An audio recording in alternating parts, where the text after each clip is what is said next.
Season 2 की शुरुआत होती है और हमें फाउंडिंग फेस्टिवल का दिन दिखाया जाता है। तो हमारी एरनल हमें बताती है अचानक से उस रात जो कुछ भी हुआ ना उसको एक डिस्गाइज से बदल दिया गया, क्योंकि ये इंसिडेंट बहुत ज्यादा जल्दी हो गया था। तो एम्परर मूड ऑन हो गया था और वहीं पर उसने प्राइज रखवा दिए थे। वो कहता है कांग्रेचुलेशन जीतने के लिए, आपको सरप्राइज फाइनल इवेंट में जीता जा चुका है। तो बाकी लोग कहते हैं क्या हम विनर्स हैं, लेकिन एम्परर एडवर्ड की क्विक थिंकिंग की वजह से इस इंसिडेंट को इवेंट में बदल दिया गया और जो लोग उस रिफ्ट के अंदर आ गए थे उनको कहा गया कि वो एलिमिनेट हो चुके हैं। लेकिन बाद में बहुत सारे लोग थे जो अभी भी मेंटल कंफ्यूजन में थे, लेकिन इसका मसला भी बहुत जल्दी हल हो गया क्योंकि एम्पीरियल मेजिस ने उनकी मेमोरी थोड़ी देर के लिए गायब कर दी, जिसकी वजह से हेल्थ इश्यूज हल हो गए। और जहां तक मेरी बात है ना, तो एरनल वही स्माइल करती है। वो कहती है मुझे बाहर जाने का रास्ता पता है, इस तरफ चलो पैसियन। तो वो पैसियन का हाथ पकड़ती है और उसको बाहर लेकर जा रही थी, लेकिन वो बेचारी सोचती है मैंने बाहर जाने का रास्ता इतने कॉन्फिडेंस से कहा था लेकिन मुझे रास्ता ही भूल गया।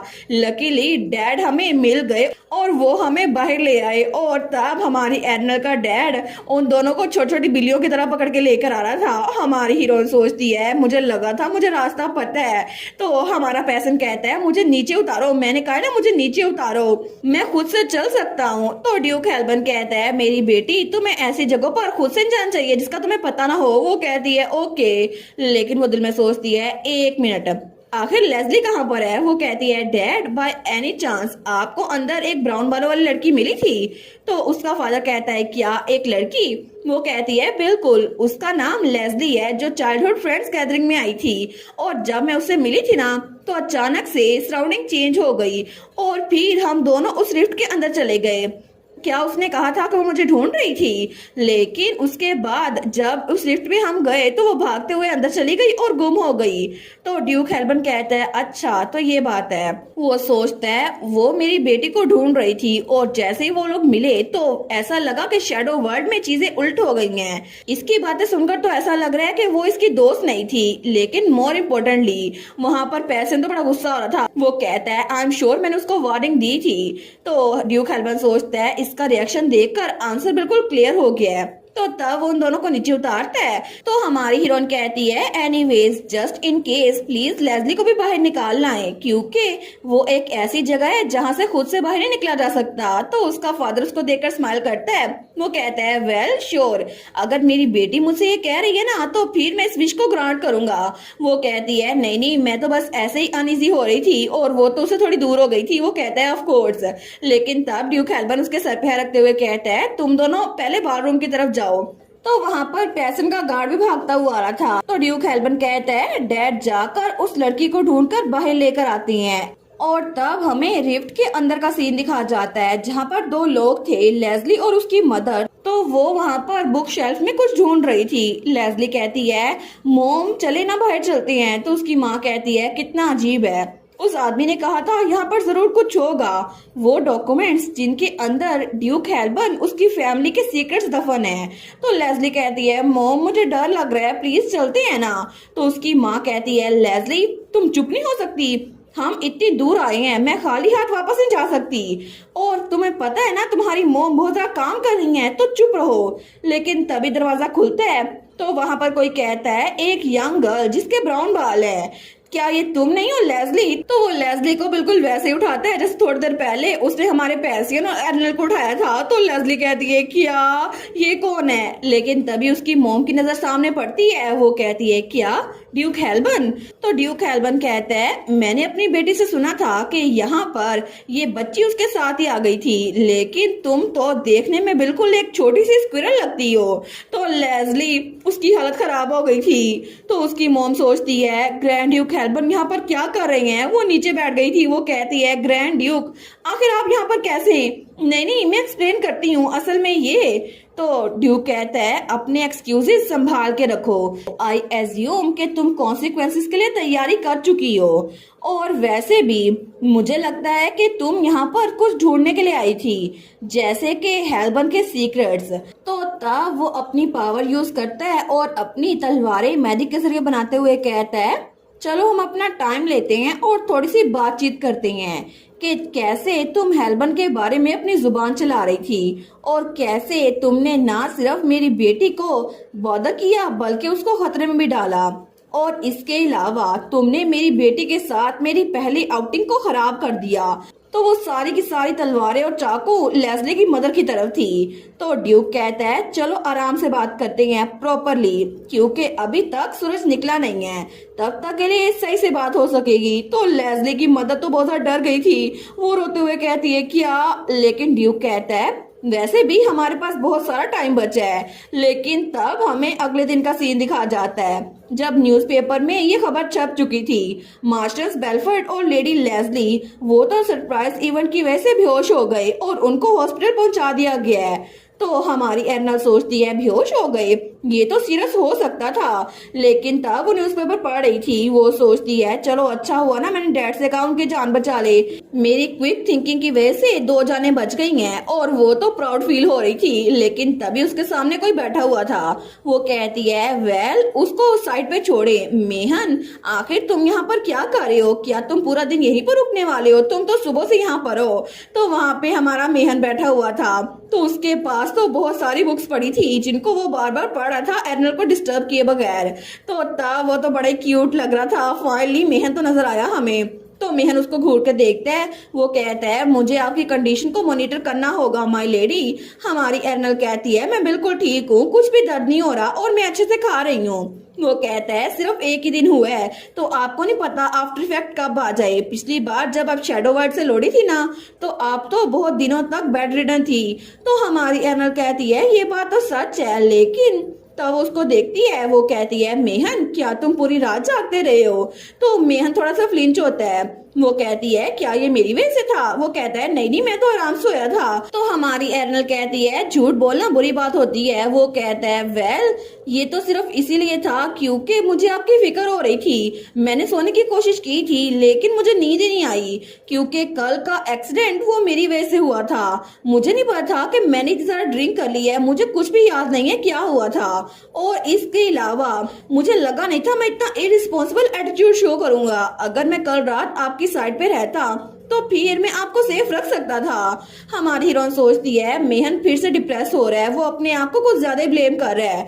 तो वो उसके हाथ पे रखते हुए कहती है मेहन ऐसा कुछ भी नहीं है, कल वाली बात बिल्कुल एक एक्सीडेंट थी। तो हमारा मेहन कहता है एरिनल। तो एरिनल कहती है इसके अलावा बहुत सारे लोगों की याददाश्त चली गई थी। शैडो वर्ल्ड एक अजीब सी जगह है, तो तुम भी उसमें फंस गए होगे, इसी वजह से अपने आप को ब्लेम मत करो, है ना। तो तब स्माइल करती है, तो उसको देखकर मेहन भी स्माइल करता है। वो कहता है बिल्कुल ऐसा ही है, लेकिन हमारी हीरोइन कहती है और इसके अलावा डैड मुझे बचाने के लिए आ गए थे। बिल्कुल बिल्कुल। वो कहता है एक मिनट, क्या आपने माय लॉर्ड को डैड बोला। हमारी हीरोइन कहती है कुछ ऐसा हो ही गया था जिसकी वजह से मुझे बोलना पड़ा। मेहन कहता है सच में आपने उसको इतनी जल्दी एक्सेप्ट कर लिया। और मेहन की इमेजिनेशन में तो ग्रैंड ड्यूक कह रहा था देखो तो सही डैड का टाइटल लेना कितना इजी था। वो कहती है क्या तुम्हें कुछ अजीब लग रहा है। वो कहता है उस आदमी के खिलाफ बिल्कुल भी नहीं, लेकिन फिर भी वो कहता है प्लीज उसके जरा क्लोज मत होइएगा, आप मेरे जरा क्लोज है। तो हमारी एर्नल कहती है क्या। वो सोचती है ये तो कुछ ज्यादा पॉसेसिव हो रहा है, डैड को तो यूजुअली ये ऐसे ट्रीट करता है, लेकिन मुझे लगा था कि मेहन को इतना फर्क नहीं पड़ता होगा, ये तो सच में बड़ा क्यूट सा है। तो वो जल्दी से मेहन के गले लग जाती है। वो कहती है फिक्र मत करो मेहन, चाहे कुछ भी हो जाए मुझे मेहन सबसे ज्यादा बेस्ट लगता है। वो कहता है बिल्कुल, क्योंकि मैं आपकी मदर हूँ ना माय लेडी। हमारी हीरोइन कहती है क्या तुमने फाइनली मुझे अपने आप को मॉम कहना एक्सेप्ट कर लिया है। वो कहता है मुझे इसकी आदत हो गई है क्योंकि ये आप कहती है लेडी एर्नल। तो हमारी एर्नल कहती है बिल्कुल। वो कहता है इसके अलावा अब मुझे इसकी आदत हो गई है ना, तो बाद में आप ऐसा प्रिटेंड नहीं कर सकती जैसे मैं आपकी मदर नहीं हूँ। हमारी हीरोइन सोचती है ये इतनी सस्पिशियस चीजें इतनी कैजुअली कैसे कह सकता है। वो कहती है मुझे ये तो बताओ मैं आखिर ऐसे प्रिटेंड क्यों करूंगी जैसे मैं अपनी मदर को नहीं जानती। वो कहता है आपको कभी नहीं पता, अभी आप मुझे मदर कहती है ना, लेकिन जब आप बड़ी होंगी तो फिर आपको थोड़ा एम्बैरसिंग लगेगा। वो कहती है लेकिन क्यों। वो कहता है आप तो रोज बरोज बड़ी होती जा रही हैं और आज भी आप तो बिल्कुल अलग लग रही हैं, जैसी कल थी ना उससे बिल्कुल अलग। तो एर्नल कहती है मैं। वो कहता है बिल्कुल, आपके एक्सप्रेशन और आपका ऑरा बहुत ज्यादा कंफर्टेबल और ब्राइटर लग रहा है पहले से। हमारी हीरोइन सोचती है कंफर्टेबल और ब्राइटर, क्या ये कल रात की वजह से था? क्योंकि कल मैंने अपनी पास्ट लाइफ की मेमोरीज को खुद से दूर कर दिया। ऑफ कोर्स मैं ऐसा नहीं कह सकती कि वो सारे के सारे जख्म जो मेरी बॉडी में थे वो हील हो गए हैं, लेकिन एक बात वो बिल्कुल श्योर है, कल के बाद से वो वाउंड्स थोड़े थोड़े हील होना शुरू हो गई है। क्योंकि अभी के लिए इतना ठीक है, क्योंकि जो लोग मेरी साइड पे हैं वो हमेशा मेरी साइड पे रहेंगे। तो मेहन उसको स्माइल करके देखता है। वो सोचती है मेहन हमेशा मुझसे प्यार करेगा, हालांकि मैं अपनी पास्ट लाइफ को याद भी किए हुआ हूँ। क्या ये काफी नहीं है? तभी मेहन कहता है, अरे हाँ मुझे याद आया, आज सुबह एम्पीरियल फैमिली से एक गिफ्ट आया था। हमारी हीरोइन कहती है, एम्पीरियल फैमिली से? तो वो कहता है, बिल्कुल, वो गिफ्ट मैंने आपके कमरे में रख दी है, क्राउन प्रिंस ने वो आपके लिए भेजा है। तो हमारी हीरोइन उस गिफ्ट को खोलती है तो वहां पर कोई हाथ लहराते हुए कहता है, एरिनल। तो वो था एक कम्युनिकेशन ऑर्ब जिसमें हमारा क्राउन प्रिंस हमारी एरिनल को हाई करते हुए कहता है, एरिनल क्या तुम मुझे देख सकती हो? और ये गिफ्ट हमारे हीरो ने भेजा था ताकि वो रोजाना हमारी हीरोइन से बात कर सके। हमें पैसियन का वो स्पेशल गिफ्ट दिखाया जाता है जो कि उसने हमारी एरिनल के लिए सुबह सुबह भेज दिया था, और वो था एक कस्टम मेड कम्युनिकेशन डिवाइस जो कि उसने एरिनल के लिए भेजा था। तो पैसियन को बड़ा फनी लग रहा था और एक तरह से उनकी वीडियो कॉल चल रही थी। वो कहता है, मैंने स्पेशली ये तुम्हारे लिए भेजा एरिनल। तो तब वो उस ऑर्ब के अंदर बातें किए जा रहा था। एम्पीरियल पैलेस के बैरर की वजह से बिना किसी डिवाइस के कम्युनिकेट करना इम्पॉसिबल है, इसी वजह से मैंने इसको बनाया क्योंकि मैं तुम्हें मिस कर रहा था और हम लोग तो अब बहुत सारे लंबे अरसे तक एक दूसरे को देखने नहीं वाले, इसी वजह से मैंने तुम्हें ये भेजा। हमारन कहती है, अच्छा ये बात है। तो वो सोचती है, एक कम्युनिकेशन डिवाइस मैंने मेहन को काफी बार इसे यूज करते हुए देखा है, लेकिन मुझे मेरी अपनी मिल गई, कितनी फैसिनेटिंग है। और मेहन उन दोनों को प्राइवेसी देने के लिए कमरे से बाहर चला गया था। तो हमारा हीरो कहता है, मुझे अच्छा लगा कि तुमने मेरे गिफ्ट को एक्सेप्ट कर लिया, अब हम दोनों रोजाना एक दूसरे को कभी भी देख सकते हैं एरल। हमारी हीरो सोचती है, इसकी स्माइल अभी भी कितनी ब्राइट है, कितनी हीलिंग है, मुझे लगता है कि मुझसे बात करके इसको बहुत ज्यादा खुशी हो रही है। वो कहती है, थैंक यू, मुझे बोलना चाहिए इस गिफ्ट के लिए पैसियन। लेकिन तब वो कहता है, सबसे अच्छी बात, अब मैं तुम्हारी हेल्थ को रोजाना चेक कर सकता हूँ एरिनल। तो एरिनल सोचती है, क्या मेरी हेल्थ को? वो तो फ्रीज हो गई थी। तो पैसन कहता है, एरिनल क्या तुमने आज सुबह ब्रेकफास्ट किया? तुम मेरे मील प्लान के हिसाब से खा रही हो, है ना? वो कहती है, हाँ हाँ सही वही खा रही हूँ। वो कहता है, और क्या तुम वो एलेक्सर पी रही हो जो मैं तुम्हें भेज रहा हूँ, है ना, बिना किसी डोज को मिस किए? और खाने के बाद कार्डियो कर रही हो? मैंने तुम्हें एक्सरसाइज इक्विपमेंट भी भेजी हैं, क्या तुमने उनको ट्राई किया? हमारी उन कहती है, मैंने एलेक्सर तो पी लिया है लेकिन एक्सरसाइज वेल मैं उसको कर लूंगी। तो हमारा पेशेंट कहता है, तुम इसे कर लोगी ना? तो इसका मतलब है तुमने पूरा दिन ये किया नहीं है ना? हमारी हीरोइन कुछ नहीं बोलती। वो कहता है, जस्ट इन केस मैंने तुम्हारे साथ बॉक्स में एक वर्कआउट शेड्यूल भी भेजा है, उसको देखो और फ्रेश स्टार्ट करो आज से, ठीक है? हमारी सोचती है, इसने मुझे कम्युनिकेशन डिवाइस इसलिए भेजी है ताकि ये मुझे एक्सरसाइज करवा सके, मुझे लगता है ये मुझे मॉनिटर करने के लिए भेज रहा है। तो पैसन कहता है, अगर मैं वहां पर ना भी आ पाऊँ ना तो मैं रोजाना वॉक करनी पड़ेगी और रोजाना वॉक करने से तुम बेहतर हो जाओगी। वो कहती है, ओके, लेकिन वो दिल में सोचती है, नॉर्मली मैं तो हमेशा इसको अवॉइड करने की कोशिश करती और इसकी बातों को इग्नोर कर देती, लेकिन आज इसका डांटना इतना बुरा नहीं लग रहा। पैसियन वो तो मेरे बारे में फिक्र कर रहा है। तो तब हमारा पैसन स्माइल करते हुए कहता है, तुम्हें जल्दी हेल्दी होना होगा, तुम ये कर सकती हो एरल। वो दिल में सोचती है, ये हमेशा मुझे फर्स्ट पे रखता है। वो कहती है, ठीक है मैं हेल्दी हो जाऊंगी। वो कहता है, ऑफ कोर्स। हमारी हीरोइन कहती है, मैं मेहनत भी करूंगी। वो कहता है, यही तो स्पिरिट होनी चाहिए। लेकिन वो दिल में सोचती है, पता नहीं मैं ये बात कर पाऊंगी या फिर नहीं। लेकिन तब वो टेबल पे हाथ मारते हुए कहती है, ऑफ कोर्स मैं एक बहुत बहुत लंबी जिंदगी जीने वाली हूँ। वो कहता है, बिल्कुल एरल, तुम्हें ऐसे ही करना होगा, यही स्पिरिट होनी चाहिए। वो सोचती है, एटलीस्ट ट्राई करने में तो कोई मसला नहीं है ना? लेकिन तब थोड़ी देर बाद वो कहता है, मैं तुम्हें शाम को कॉल करूंगा एरल। वो कहती है, मैं समझ गई। वो कहता है, बाय बाय, बाद में मिलते हैं। और उसके बाद उसने कॉल काट दी थी। तो हमारी हीरोइन सोचती है, इसने कॉल काट दी, वेल आई गेस हम लोग एक दूसरे को डिवाइस के जरिए देख सकती हैं, क्योंकि कल जो कुछ भी हुआ ना, हाउस हेल्बन तो मुझे फाउंडेशन बाल में जाने की इजाजत देगा ही नहीं और सिक्योरिटी तो बड़ी टाइट हो गई है। लेकिन तब उसके हिसाब से तो सारे के सारे उसके गार्ड्स बने हुए थे। वो कहते हैं, हमारी लेडी की सेफ्टी हमारी टॉप प्रायोरिटी है। और मेहन कह रहा था, सारी पार्टीज को कैंसिल करो, तो उसका दूसरा गार्ड भी सबको दूर रख रहा था। हमारे सोचती है, इतना भी सीरियस नहीं है, ये तो ड्रामेटाइजेशन है। लेकिन वो सोचती है, इस बार मेरी बॉडी बिल्कुल ठीक रही, और अगर ये कल के एक्सीडेंट की वजह से नहीं है ना, तो शायद मैं बाकी पार्टी से अटेंड कर सकती थी।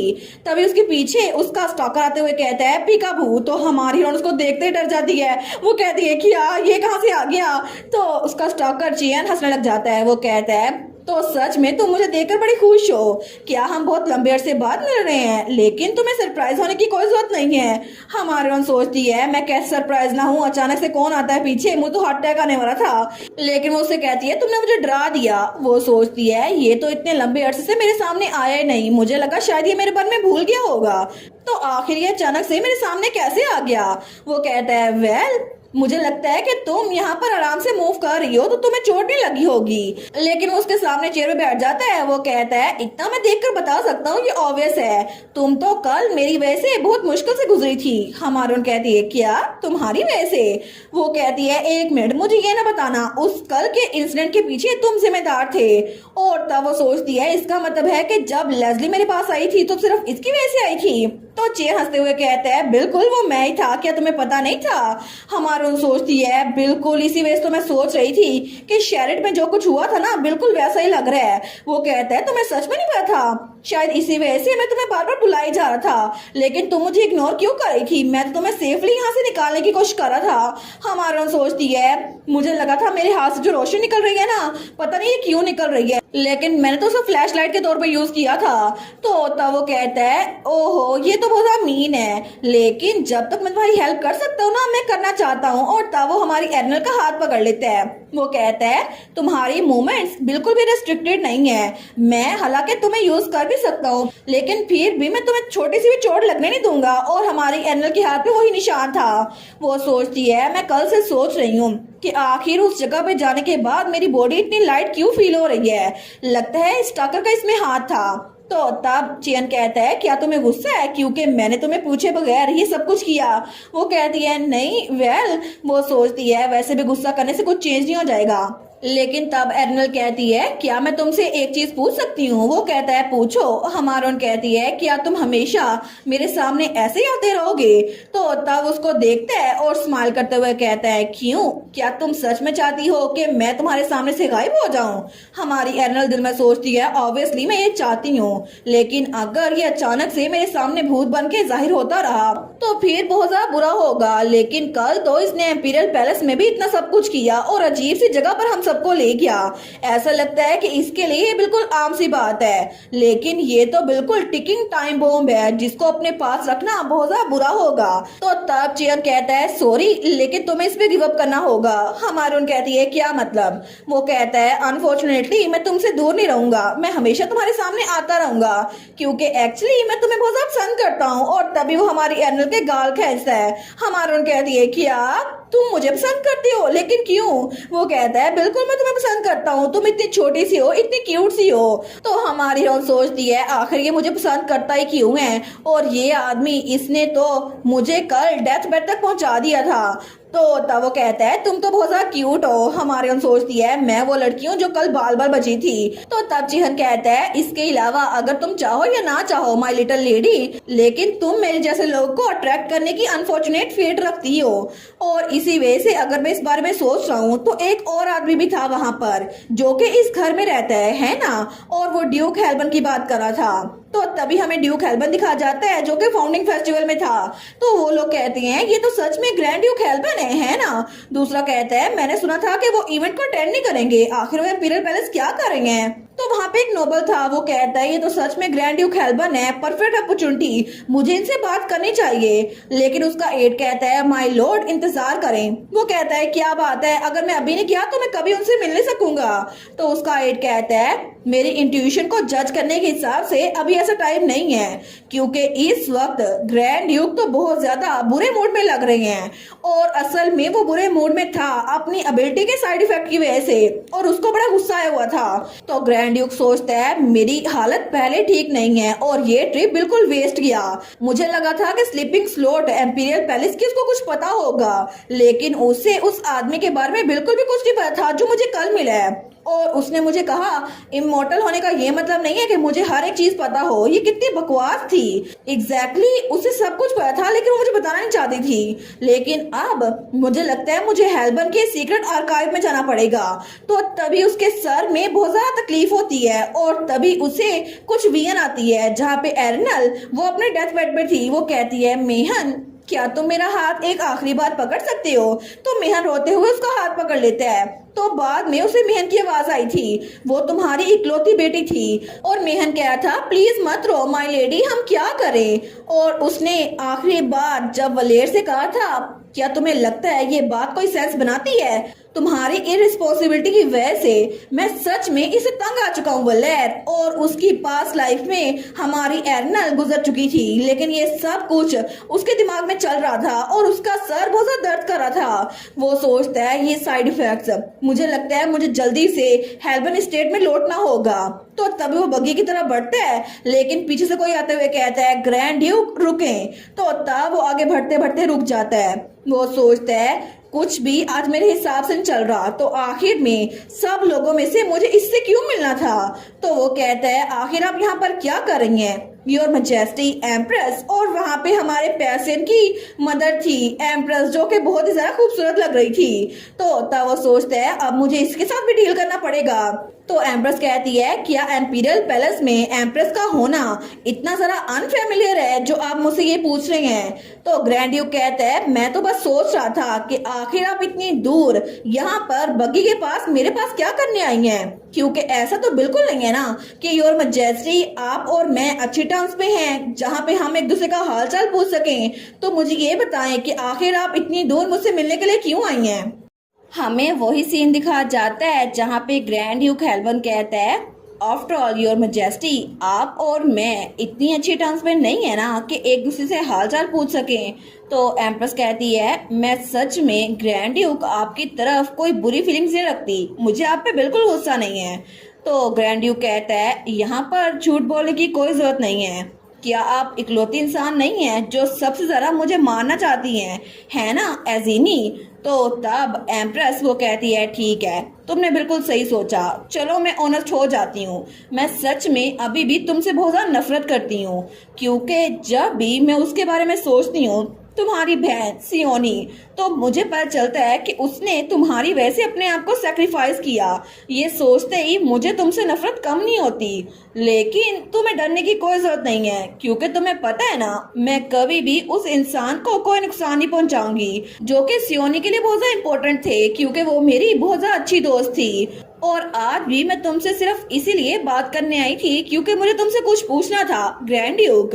तो ग्रैंड ड्यूक कहता है आखिर मुझे आपसे डर क्यों ही लगेगा क्योंकि मैं भी आपको सिर्फ इसलिए छोड़ रहा हूँ क्योंकि आप मेरी बहन की दोस्त थी। सिर्फ एक ही वजह है जिसकी वजह से आप अनहार्म्ड हैं। लेकिन तब वो मुड़ते हुए कहता है माफ कीजिएगा, मेरी बदतमीजी के लिए मुझे माफ कीजिएगा। जब तक मेरी बहन वापस नहीं आ जाती हमारे पास डिस्कस करने के लिए कुछ भी नहीं है। तो एम्प्रेस कहती है वलेर क्या सच में एरिनल तुम्हारी बेटी है। तो वलेर रुक जाता है। वो कहता है जो सोचना है आप सोचें। तो एम्प्रेस कहती है तो फिर सियोनी, क्या सियोनी वो जिंदा है, तुम्हारी बहन क्या अभी तक वो जिंदा है। तो ग्रैंड ड्यूक कहता है अगर आप सच में ये जानने के लिए इतनी ज्यादा डेस्परेट है तो आपको आगे बढ़कर मेरी बहन की तब हेल्प करनी चाहिए थी। लेकिन अब तो बहुत ज्यादा देर हो गई है और अभी आपको जो पता है वो हर एक चीज नहीं है और मैं आपको कोई उम्मीद भरा आंसर दे नहीं सकता। ये एग्जैक्टली वैसा ही है जितना आप जानती हैं। और फाउंडिंग फेस्टिवल वो तो जल्द ही शुरू हो जाएगा। इसी वजह से पछतावे के साथ झूलना बंद करें जिसको आप प्रोटेक्ट नहीं कर सकी और वापस चली जाएं क्योंकि ये जगह आपकी है। आपको अपने पैलेस में वापस जाना पड़ेगा। और उसके बाद वहां से निकल गया था। लेकिन तब कुछ दिनों के बाद हमें हेल्बन मैंशन दिखाया जाता है जहाँ पे हमारी एरनल हमें बताती है फाउंडिंग फेस्टिवल वो तो 5वें दिन तक पहुंच भी गया। आज तो एक ग्रैंड बैंक्वेट रखी गई है इंपीरियल पैलेस में, लेकिन हेल्बन मैंशन में मैं तो कुछ और ही काम कर रही हूँ। और तब वो खिड़की के पास खड़ी हुई थी और दीवारों पे पोस्टर लगा रही थी अपने फादर के गुम होने का। वहां लिखा था वांटेड, जिसको मिला हम उसको प्राइज देंगे। तो तब वो कहती है 3 दिन हो गए हैं, मुझ तो डैड नजर ही नहीं आए। ऑफ कोर्स हाउस हेल्बन उन्होंने पहले उनकी एब्सेंस को डिक्लेयर कर दिया है, लेकिन इससे कोई बड़ा मसला नहीं होगा।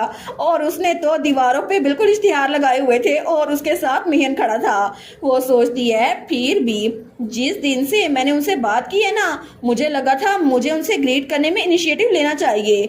मैं चाहती थी कि मैं उनको गुड नाइट बोलूं और गुड मॉर्निंग हर सुबह, लेकिन फिर भी मैं तो इतने दिनों से उनसे मिल ही नहीं पाई, तो वो थोड़ी सी उदास हो गई थी। मेहन सोचता है इसके एक्सप्रेशन तो हर सेकंड में और जरा गमगीन होते जा रहे हैं। वो कहती है मेहन, तो मेहन कहता है हाँ एरिनल। वो कहती है क्या डैड मुझे अवॉइड कर रहे हैं? तो मेहन कुछ सोचता है, वो कहता है इस बारे में तो मैं भी बिल्कुल श्योर नहीं हूँ। वो कहती है क्या? वो सोचती है कोई चीज है भी जिसको मेहन नहीं जानता। तो मेहन कहता है जब उसकी बात आती है ना तो मुझे खुद नहीं पता उसके दिमाग में क्या चल रहा होता है, और ये बहुत ज्यादा ट्रबल सा है क्योंकि मैं उसके साथ कुछ डिस्कस भी नहीं कर सकता। वो हमेशा मेरी बात को घुमा फिरा देता है, इसी वजह से बड़ा डिलेमा होता है। लेकिन प्लीज आप ये मुझे दे दे, इसको मैं बांट दूंगा। हमारन कहती है ठीक है। वो कहता है उसकी कंडीशन तो कुछ दिनों से बहुत ज्यादा अजीब हो रही है जब से वो एम्पीरियल पैलेस से वापस आया है। इसी वजह से मुझे लगता है एक बार फिर से उसने अपने आप को वहां पर हेल्बन के सीक्रेट आर्काइव में बंद कर लिया है, लेकिन उस रूम में जाने के लिए बहुत ज्यादा सिक्योरिटी है। उसके बाद वो दरवाजा बंद हो जाता है और ब्लड लाइन के बाहर का कोई इंसान अंदर नहीं जा सकता। हमारून कहती है मेहन तुम भी नहीं जा सकते। वो कहता है नहीं, चाहे कितना भी मैं आपके क्लोज क्यों ना हो जाऊं, लेकिन मैं आपके साथ सेम ब्लड शेयर नहीं करता। इसी वजह से मुझे आपसे एक फेवर चाहिए। और तब मेहन हमारी एरनल को लेकर उस दरवाजे के बाहर आ गया था। वो कहती है क्या? तो मेहन कहता है प्लीज अंदर जाएं और उस बास्टर्ड को बाहर निकाल के ले आए। तो तब एरनल को इमरजेंसी क्वेस्ट मिली थी डैड को ढूंढो। तो मेहन कहता है अगर ये तुम हो ना एरल, तो मुझे पता है तुम ये कर सकती हो। हमारून कहती है मैं सच में मैं ये कर सकती हूँ? वो कहता है बिल्कुल, और रिवार्ड के तौर पर जब तुम हिज ग्रेस को वापस ले आओगी ना तो हम लोग इकट्ठे स्नैक्स एंजॉय करेंगे और तुम्हें स्टोरी बुक भी सुनाऊंगा। वो कहती है एक्सेप्टेड। ठीक है, तो फिर मैं बस खुद भी क्यूरियस थी कि यहाँ पर है क्या। तो मेहन कहता है मुझे अच्छा लगा कि आपका इतना ब्रेव एटीट्यूड है, प्लीज रास्ते में जाते हुए केयरफुल रहिएगा और मैं आपकी वापसी का इंतजार करूंगा। हमारी हीरोइन कहती है ठीक है। तो तब वो दरवाजे की तरफ बढ़ती है और हैंडल पे हाथ रखती है। वो सोचती है पता नहीं ये जगह कैसी होगी, क्या ये नॉर्मल गैलरी की तरह होगी। लेकिन जैसे वो दरवाजा खोलती है तो वहां पर तो जैसे अंदर कोई अलग ही दुनिया थी, अलग ही मैंशन बना हुआ था। हमारन सोचती है अच्छा तो ये है हेल्बन का सीक्रेट आर्काइव, लेकिन ये तो जितना मैंने सोचा था उससे भी जरा बड़ा है। ये तो बिल्कुल ऐसा लग रहा है जैसे मैं किसी फेमस आर्ट म्यूजियम में आ गई हूँ और वहाँ पे बहुत सारे पोर्ट्रेट्स लगे हुए थे। लेकिन वो सोचती है ऐसा लगता है कि यहाँ पर ज्यादातर तस्वीरें उनपे किसी ने जैसे जंग की हो, यहाँ पर कोई लड़ता रहा था क्या, आज तस्वीरें तो फटी हुई हैं। लेकिन एनीवेज पता नहीं डैड कहाँ होंगे, ऐसा लगता तो नहीं कि वो फर्स्ट फ्लोर पे हैं, मुझे ऊपर जाके देखना होगा। लेकिन तभी वो सामने देखती है तो वहां पर एक तस्वीर थी, एक पोर्ट्रेट जिसके ऊपर कपड़ा था। वो सोचती है यहाँ पर एक पेंटिंग भी थी, मुझे पता नहीं था, लेकिन ये पेंटिंग जमीन पे पड़ी क्या कर रही है, क्या ये अनफिनिश्ड पेंटिंग है। तो तभी वो उससे कपड़ा हटाती है, लेकिन उस पेंटिंग को देखकर वो थोड़ी हैरान रह गई थी क्योंकि वहां पर सियोनी की पेंटिंग थी। तो वो उसको देखती है, वो कहती है वाओ ये कितनी ब्यूटीफुल है, इसके फीचर ये तो एग्जैक्टली मेरी तरह है, लंबे प्लाटिनियम ब्लॉन्ड बाल और इसकी रोज कलर की आईज जो जूल्स की तरह चमकती हैं। और एग्जैक्टली उसी मोमेंट मुझे पता चल गया कि ये लड़की जो इस पेंटिंग में है मेरी तरह दिखती है। और तभी हमारी एरनल उसको कुछ एहसास होता है। वो सोचती है जैसे ये औरत जो इस पेंटिंग में है मुझे गले लगा रही हो, वो कह रही हो मेरी प्यारी बेटी, मेरी प्रीशियस चाइल्ड। ये तो बिल्कुल ऐसा है जैसे एक बहुत लंबे अरसे पहले भूली हुई मेमोरी मेरे दिमाग में आकर बस गई हो। वो कहती है मॉम, और तब उस तस्वीर को छूती है। वो सोचती है इस पेंटिंग में ये वुमेन ये मेरी बर्थ मदर है। वो सोचती है लेकिन क्या ये किसी और किंगडम की प्रिंसेस थी, अगर मैं इनका नाम देखूं तो शायद मुझे पता चल जाए कि इस फैमिली लाइन से थी। तो तब वो नाम पढ़ती है, वहां लिखा था सियोनी सिगरिया। लेकिन जैसे वो आगे पढ़ती है वो कहती है हेल्बन। एक मिनट, क्या ये भी हेल्बन है? ये बात तो कोई सेंस बनाती नहीं है। मेरे मॉम और डैड दोनों का नाम हेल्बन नहीं हो सकता। और वैसे भी मुझे अभी याद आया कि इस जगह पर सिर्फ हेल्बन फैमिली के मेंबर्स की तस्वीर टंगी हुई है। इसका मतलब है कि दोनों ही हेल्बन फैमिली से हैं। लेकिन अगर ये दोनों बहन भाई हैं तो इसका मतलब है कि इन दोनों में से एक मेरे पेरेंट नहीं हो सकता। लेकिन अगर मेरी मॉम भी एक हेल्बन है और डैड भी हेल्बन है तो इसका एक ही मतलब है। फिर वो सोचती है नहीं नहीं, इस मामले को अभी छोड़ देती हूँ। वैसे भी इस सब में कूदने का कोई फायदा नहीं है, ये मेरा कोई बिजनेस नहीं है। और तब वो सोचती है वैसे भी अगर मैं ऑब्जेक्टिवली देखूँ ना तो कोई सॉलिड प्रूफ है नहीं कि मेरे अभी वाले डैड मेरे बायोलॉजिकल फादर है ना। और डैड का टाइटल जो मैंने उनको दिया था ना, मैं वापस ले रही हूँ, क्योंकि जब मैंने डैड को पहले देखा था ना ही मेरे दिल में कोई फीलिंग आई थी जैसे ये मेरे फादर हैं। और तब वो तो बड़ी क्यूट लग रही थी। लेकिन तब वो सोचती है ऑनेस्टली, चाहे वो मेरे बायोलॉजिकल फादर हो या फिर नहीं, क्या ही फर्क पड़ता है, जब तक वो मुझे खाना खिला रहे हैं और मुझे सोने के लिए एक अच्छी जगह दे रहे हैं तो फिर वो मेरे डैड ही हैं एब्सोल्युटली। लेकिन मुझे जाकर डैड को ढूंढना होगा जल्दी से, उसके बाद यहाँ से बाहर निकलती हैं। लेकिन तभी वहां पर उसे किसी के कराहने की आवाज आती है। तो एरनल उस तरफ देखती है। वो सोचती है क्या ये क्या था? मैं श्योर हूँ कि वहां से किसी शोर की आवाज आई है। क्या वहां पर कोई है? लेकिन तभी एक बार फिर से वो आवाज आती है तो वो जल्दी से भाग के वहां जाती है। तो वो सोचती है कोई दर्द में करा रहा है। तो वहां पर ड्यूक हेल्बन बैठा हुआ था एक चेयर पर। लेकिन तब उसको देखती है तो वो बहुत ज्यादा तकलीफ में था। वो कहती है डैड, लेकिन ड्यूक हेल्बन उसकी तरफ देखता नहीं है। हमें एक टेबल दिखाया जाता है जहाँ पर बहुत सारी बुक्स के पेजेस पड़े हुए थे और वहाँ पर एक बुक खुली हुई थी। लेकिन तभी वो पेजेस वो उड़ने लगते हैं तो तब वहाँ पर हमें हमारी एरनल दिखाई जाती है जिसकी हालत बहुत ज़्यादा ख़राब थी। हर बार जब भी वो पेज पलटता था ना तो उसकी हालत और ख़राब हो जाती थी। तो तब ये सब कुछ वलेर वो इमेजिन कर रहा था। वो सोचता है एक बार फिर से मैं वही ख्वाब देख रहा हूँ और उसको बहुत ज़्यादा पसीना आया हुआ था। तो तब वो सोचता है यहाँ पर एक बार फिर से सब लोग रो रहे हैं। सर्वेंट्स वो सारे के सारे खामोशी से रो रहे हैं और उस बच्ची के पास वाइट लिलीज पड़े हुए हैं जो कि स्मेल ऑफ रेन के साथ मिक्स हो रहे हैं। और उन सब के दरमियान यहाँ पर है एरनल। और तब वो सोचता है मेरी एरनल, मेरी प्यारी एरनल स्टोन कोल्ड है। तो तब उसकी तरफ हाथ बढ़ाता है। वो कहता है ये तो बिल्कुल ऐसे है जैसे तुम सोई हुई हो और जब तुम सोती हो ना सिर्फ उसी वक्त तुम पेन में नहीं होती, जैसे सब कुछ खत्म हो गया है। और उसकी आंखों में भी आंसू थे। वो कहता है मुझे माफ कर दो मेरी बेटी, क्योंकि मैं इस बार भी तुम्हें बचा नहीं पाया। और पीछे बहुत सारी एरनल्स की कॉपीज थी जैसे वो बहुत बार उसको बचाने की कोशिश कर रहा हो। वो कहता है मैं एक बार फिर से तुम्हें खुश नहीं कर पाया। लेकिन तभी वहां पर प्रेजेंट में उसको कोई हिलाता है। वो कहता है डैड, डैड मेरी बात सुने ना। तो तब वो वलेर वो प्रेजेंट में देखता है तो एरनल उसके पास आई थी। वो कहती है डैड आप ठीक तो है ना? हमारी हीरोइन तो बड़ी परेशान हो गई थी अपने डैड के लिए। वो कहती है आपको क्या हुआ है? तो वलेर एरनल की तरफ बड़ा उदास होकर देखता है। हमारी हीरोइन कहती है क्या आपने मेरी वजह से अपनी बहुत सारी एबिलिटी यूज कर ली? क्या इसी वजह से आप पेन में हैं? तो वलेर कहता है मेरी बेटी, मेरी प्यारी बेटी, तुम तो वाम हो। और तब वो एरनल के गाल को टच करता है। वो कहता है तुम जिंदा हो, तुम सांस ले रही हो और तुम तो आंखें भी झपक रही हो। कहीं कहीं मैं फिर से ख्वाब तो नहीं देख रहा? तो हमारी हीरोइन उसको देखती है। वो सोचती है ये तो बिल्कुल भी नॉर्मल नहीं है। वो बेचारी सोचती है इनकी आईज तो अनफोकस्ड लग रही है। वो कहती है नहीं ये कोई ख्वाब नहीं है। लेकिन तब वो सोचती है कहीं इन्होंने अपनी एबिलिटी ज़्यादा यूज़ तो नहीं कर ली, इसी वजह से इसका साइड इफेक्ट होगा। तो एरनल कहती है डैड क्या आपको नाइटमेयर आया था? तो ग्रैंड ड्यूक वलेर कहता है बिल्कुल, डैड को हमेशा एक ही ख्वाब आता है बार बार। तो हमारी हीरोइन कहती है आखिर किस तरह का ख्वाब? वो कहता है एक ऐसा ख्वाब जहाँ पे मैं तुम्हें खो देता हूँ। चाहे मैं जितना मर्जी कुछ करूँ, मैं जो मर्जी चॉइस बना लूँ या फिर मैं कुछ भी कर लूँ, लेकिन आखिर में मैं हमेशा हमेशा तुम्हें खो देता हूँ। कुछ भी हो जाए, कभी कभार तो मैं तुम्हें खुद अपनी हाथ से मार देता हूँ क्योंकि तुम बहुत ज़्यादा तकलीफ में होती हो। इसी वजह से मैं तुम्हें तकलीफ से बचाने के लिए जान से मार डालता हूँ या फिर मैं बिल्कुल पागल हो जाता हूँ। और इसके बाद मेहन तुम्हारे गुजरने के बाद हमेशा मुझे छोड़ के चला जाता है। और उस ख्वाब में सबके जाने के बाद मैं तो बिल्कुल कोई टेरिफाइंग मॉन्स्टर बन जाता हूँ, क्योंकि जो इकलौती चीज मुझे इंसान बनाए हुए थी वो मुझसे दूर चली गई। तुम मुझसे दूर चली गई, हमारी कहती है। लेकिन आखिर आपको ऐसे ख्वाब क्यों आते हैं? तो वो अपना सर पकड़ते हुए कहता है, मुझे नहीं पता, मैं बिल्कुल भी श्योर नहीं हूँ।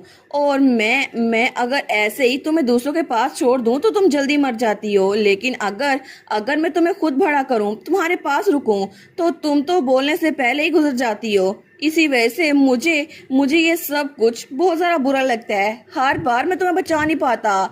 मैं तुम्हें अच्छे से बड़ा करना चाहता हूँ जहाँ पर तुम खुश रहो। हमारे कहती है, डैड। वो सोचती है, मैंने पहले कभी भी इनको ऐसे नहीं देखा। वो इंसान जो मुझे बचाने के लिए आया था, जिसके ऊपर मैं डिपेंडेबल हो गई थी, इस वक्त ये तो बहुत ज्यादा नाजुक लग रहा है, जैसे ये बिल्कुल रोने वाला है। तो तब वो सोचती है, डैड तो बहुत ज्यादा तकलीफ में लग रहे हैं। ये तो बिल्कुल ऐसा लग रहा है जैसे मेरे सामने एक छोटा बच्चा बैठा हुआ है, जिसके कंधों पर बहुत ज्यादा बोझ है, जिसको वो बर्दाश्त नहीं कर पाता। तो वो सोचती है, पता नहीं कौन सी मेमोरी होगी जो डैड के लिए नाइटमेयर बन गई है। लेकिन ऐसा लगता है कि ये उनके लिए सच में बहुत ज़्यादा टेरिबल है, क्योंकि एक ऐसा ख्वाब जो बार बार रिपीट होता था, ये सब कुछ तो मैं भी महसूस कर चुकी हूँ, क्योंकि ये तो बिल्कुल दिल में किसी स्कार की तरह चुभता है। तो वो सोचती है, एक मिनट, इसका मतलब है इन्होंने मुझे तकलीफ से बचाने के लिए खुद अपने ख्वाब में मुझे मार दिया। वो कहती है, पिछली बार आपने मुझे जो मर्डर की धमकी दी थी, तो इसका मतलब है कि वो आपने ख्वाब में किया था। और वो कहती है, सच्ची आपने अपने ख्वाब में मुझे जान से मार डाला था? मतलब आप ये अपने ख्वाब में कर चुकी हैं? तो वलैर उसकी तरफ देखते हुए कहता है, इसीलिए क्योंकि तुम बहुत ज्यादा तकलीफ में थी, सिर्फ इसीलिए। हमारून कहती है, इसका मतलब वो कोई मर्डर की धमकी नहीं बल्कि एक कन्फेशन था। और वो तो अपने डैड को बड़ा अजीब सा इमेजिन करती है कि वो मुझे जान से ना मार दे, इसी वजह से मुझे धमकियां दे रहे थे, या फिर वो कह रहे थे मैं तुम्हें मार सकता हूँ क्योंकि मैं तुम्हें ड्रीम में मारा है, इसी वजह से उन्होंने कहा था। तो ये सोच के ही हमारी हीरोइन वो तो हंसने लग जाती है। तो ग्रैंड ड्यूक वलैर उसकी तरफ देखते हैं तो एर्नल तो बड़ी खिलखिला के हंस रही थी, उसकी तो हंसी कंट्रोल ही नहीं हो रही थी। तो ग्रैंड ड्यूक कहता है, आखिर तुम हंस क्यों रही हो? हमारी हीरोइन कहती है, डैड आप तो बिल्कुल किसी छोटे से बच्चे की तरह हैं, आज आप तो मुझसे भी ज्यादा छोटे बच्चे लग रहे हैं। तो उसको घूर के देखते हैं, लेकिन वो सोचता है, आखिर मैं हंस क्यों नहीं पा रहा? ये बच्ची जिसकी स्माइल मैं देखना चाहता हूँ, ये मेरे सामने स्माइल कर रही है, फिर भी इस सब के बावजूद भी मेरे चेहरे पे स्माइल क्यों नहीं आ रही? ये मेरे लिए स्माइल कर रही है, लेकिन मैं स्माइल क्यों नहीं कर पा रहा? तो तब हमारे यहाँ सोचती है, मेरे डैड को मेरे लिए फिक्र थी, इसी वजह से। तो हमारी हीरोइन अपने डैड की तरफ हाथ बढ़ाती है, वो सोचती है मैं इनकी हेल्प कर सकती हूँ, हालांकि हमेशा मेहन मेरी हेल्प करता है, इसी वजह से आज इनको नाइटमेयर आया ना, तो सिर्फ इनके पास मैं ही हूँ। तो वो अपने डैड का चेहरा पकड़ती है, वो कहती है, आप बिल्कुल फिक्र ना करें, मैं यहाँ पर हूँ, देखिए ना मैं बिल्कुल भी मरी नहीं हूँ, है ना? तो एर्नल का डैड वलैर कहता है, लेकिन अगर मैंने तुम्हें एक बार फिर से खो दिया? तो एर्नल स्माइल करते हुए कहती है, फिर आप फिर से ट्राई कर लीजिएगा, क्योंकि मैं इंतजार करने में बहुत ज्यादा अच्छी हूँ, आप मुझे बचा लेंगे, है ना? मुझे आप पे यकीन है, आप एक ना एक दिन मुझे बचा लेंगे। तो उसका फादर उसकी तरफ देखते है, वो कहती है, डैड आपने कहा था ना कि आप मुझे डिसलाइक नहीं करते, मैं भी आपको डिसलाइक या हेट नहीं करती, और इसके अलावा मैं सच में आपके थोड़ा क्लोजर होना चाहती हूँ, इसी वजह से आप बिल्कुल फिक्र ना करें डैड। तो वलैर कहता है, लेकिन क्यों? पहले तुम मुझे मिस्टर या एल्डर कहा करती थी और तुम तो मेरी तरफ अटेंशन देती नहीं थी। हमारन कहती है, अच्छा वो, वेल आप एक लड़की है ना और आप मुझसे बड़े हैं, इसी वजह से। तो वलैर कुछ नहीं बोलता, लेकिन तभी वो भी स्माइल करा था, वो कहता है, ठीक है, सच में मैं तुम्हारे खिलाफ जीत ही सकता ना मेरी प्यारी बेटी, और तब उसके चेहरे पे भी स्माइल आ गई थी।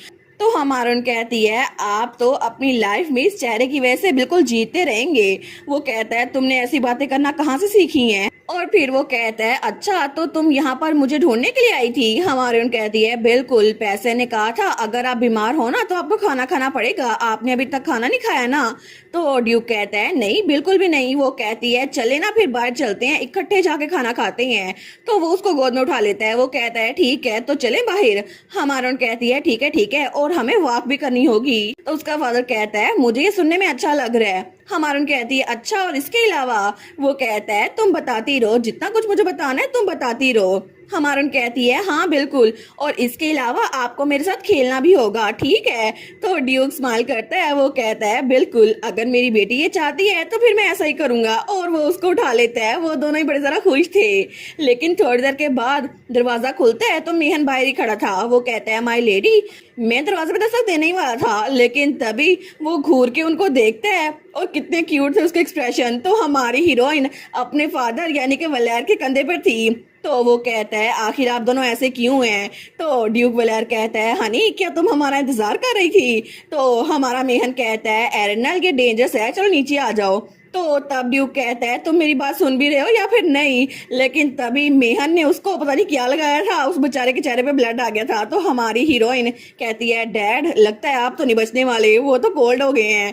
लेकिन आखिर में उसकी क्वेस्ट कंप्लीट हो गई थी, क्योंकि वो अपने फादर को वहां से बाहर निकाल लाई थी। और इसके अलावा मैंने सीजन 2 का कवर अब देखा है, ये कितना क्यूट है ना, हमारा ड्यूक और उसके साथ मेहन और हमारी एरनल, और वहाँ पे पैसियन ट्विंस हारून, वो लोग तो बास्केट में है, और पीछे हारून का अंकल भी है। ये कवर कितना ब्यूटीफुल लग रहा है। और इसके अलावा थोड़ा सा स्पॉइलर दे दूं, ये जो ग्रैंड ड्यूक को आप देख रहा था ना कि वो हमारी हीरोइन को बचाने की कोशिश कर रहा है, असल में उसने अपनी पुरानी लाइफ में ये सब कुछ किया है, क्योंकि पता नहीं कितनी बार वो टाइम ट्रेवल करके पास्ट में गया ताकि एर्नल को बचा सके, लेकिन वो इतनी बार भी एर्नल को बचा नहीं पाया।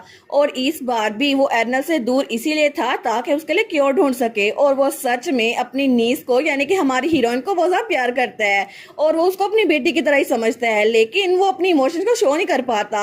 लेकिन असल में ये दोनों बहुत ही ज्यादा क्यूट हैं, और वो ये सब कुछ सिर्फ हमारी एर्नल के लिए कर रहा था। और फाइनली इस लाइफ टाइम में वो हमारी एर्नल को बचा पाएगा, क्योंकि आखिर में तो हमारी एर्नल वो बहुत ज्यादा क्यूट और बहुत ज्यादा हेल्दी होने वाली है।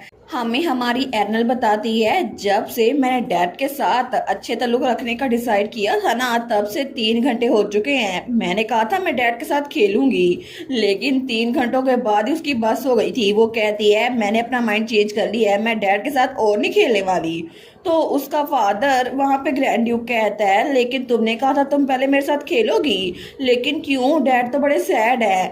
तो एर्नल कहती है मैंने कहा ना, बस बहुत हो गया, मुझे आपके साथ बिल्कुल नहीं खेलना। तो ग्रैंड ड्यूक कहता है तुमने मेरे साथ बैलेंस गेम खेली थी, और वहां पे तो एर्नल उसकी तलवार के ऊपर बैलेंस कर रही थी बड़ी मुश्किल से। तो उसकी मेट कहती है माई लेडी। तो एर्नल सोचती है ये तो इसमें बहुत ज्यादा अच्छा है। वो कहता है मैंने तुम्हारे साथ बाईसाइकिल भी राइड की थी, लेकिन असल में हमारी हीरोइन की छोटी सी साइकिल थी जिसको वो खुद चला रहा था, और एर्नल तो पीछे पीछे भाग रही थी। वो कहती है डैड जल्दी से नीचे उतर आए ना, आप इसको तोड़ देंगे। और तब वो कहता है हमने तो फेच बॉल भी खेली थी, और तब बॉल वो फेंक रहा था और भाग के जा रही थी हमारी एरेनल, और उस बेचारी को तो बहुत सांस चढ़ा था। वो कहती है आखिर ये किस तरह की गेम थी? मैं कोई डॉग थोड़ी ना हूँ जो आप मुझे बॉल फेंक कर लाने को कहेंगे और मैं ला दूंगी। मैं तो यहाँ पर वर्कआउट में भी इससे कम काम करती हूँ। तो तब वो कहता है नहीं नहीं, तुम्हें हेल्दी रहने के लिए थोड़ा मूव करना पड़ेगा, लेकिन अगर तुम्हें ये पसंद नहीं आया तो हम कोई और खेल खेल लेते हैं ना। एरेनल कहती है नहीं नहीं, कोई जरूरत नहीं है, मुझे जाने दे, मुझे नहीं खेलना। वो कहता है लेकिन हमें साथ रहना होगा अगर हमें क्लोजर होना है तो। वो कहती है मैं डैड के बिल्कुल क्लोजर नहीं होने वाली। वो तो अपने डैड को धक्का दे रही थी, और वहां से जल्दी से भाग के मेहन के पास आती है। बेचारी छोटी सी एरेनल को तो बहुत ही ज्यादा वाला गुस्सा चढ़ा हुआ था। मेहन कहता है गुड वर्क एरल। तो पीछे से ग्रैंड ड्यूक कहता है डैड तो बहुत ज्यादा सैड है। तो तब वो कहती है आखिर मेहन आपने इस जैसे आदमी को अपना बॉस कैसे बना लिया? तो मेहन ग्रैंड ड्यूक को घूरते हुए कहता है हाँ बिल्कुल, मेरी जिंदगी का सबसे ज्यादा बुरा आइडिया था। तो ग्रैंड ड्यूक कहता है लेकिन मैं तो सैड हूं ना। तो तब हमारी एर्नल कहती है एनीवेज, मुझे लगता है डैड आपके बारे में सिर्फ एक ही चीज अच्छी है, वो है आपका फेस। तो अपने फेस का ख्याल सही से रखिएगा, ठीक है? वो बेचारी उसको बड़ा घूर के देख रही थी। तो ग्रैंड ड्यूक हेल्बन कहता है मेरा फेस? हमारी हीरोइन कहती है बिल्कुल। वो कहता है मेरी बेटी भी एड की तरह सिमिलर चीजें कहती है। तो एर्नल को मेहन ने उठा लिया था। एर्नल कहती है एड, अब वो कौन है? तो ग्रैंड ड्यूक कहता है वो इस कंट्री का एम्परर है, तुम्हें पता नहीं है? और वो था हमारे पैसन का फादर एम्परर। वो कहता है एर्नल हम लोग सेम साइड पर हैं। हमारी रोन सोचती है इसका मतलब है कि मेरे फादर ने इस एम्पायर के एम्परर को भी बहुत ज्यादा बुली किया होगा ना, जो उन्होंने ये बात की थी। तो तब वो एर्नल के पास आता है। वो कहता है ठीक है अगर तुम्हें मेरे साथ नहीं खेलना तो चलो खेलना बंद कर देते हैं, और वैसे भी अगर मेरी बेटी नहीं चाहती तो फिर मैं नहीं खेलूंगा उसके साथ।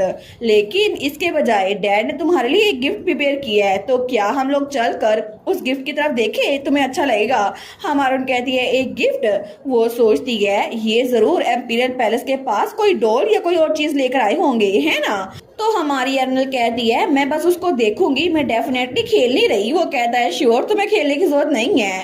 तो तब वो गुनगुनाते हुए आगे जा रहा था। वो कहता है वेल, अगर बाद में तुम्हारा माइंड चेंज हो जाए ना तो उसके साथ खेल भी सकती हो। हमारी रोज सोचती है इनकी इतनी रिलैक्स टोन क्यों है, और इनका एटीट्यूड तो देखो, जैसे कि मैं इनकी बात मानकर उस चीज के साथ खेलना शुरू कर दूंगी। वो तो बड़े घूर के देख रही थी अपने फादर को। वो सोचती है मैं खेल ही ना लूं उस चीज से। लेकिन 3 घंटों के बाद वो सोचती है जरूर वो मेरे लिए कोई यूनिकॉर्न या ड्रैगन डॉल लेके आए होंगे जिसके साथ मुझे खेलना होगा। मैं देखती हूँ कि वो मुझे जीत पाते हैं या फिर नहीं।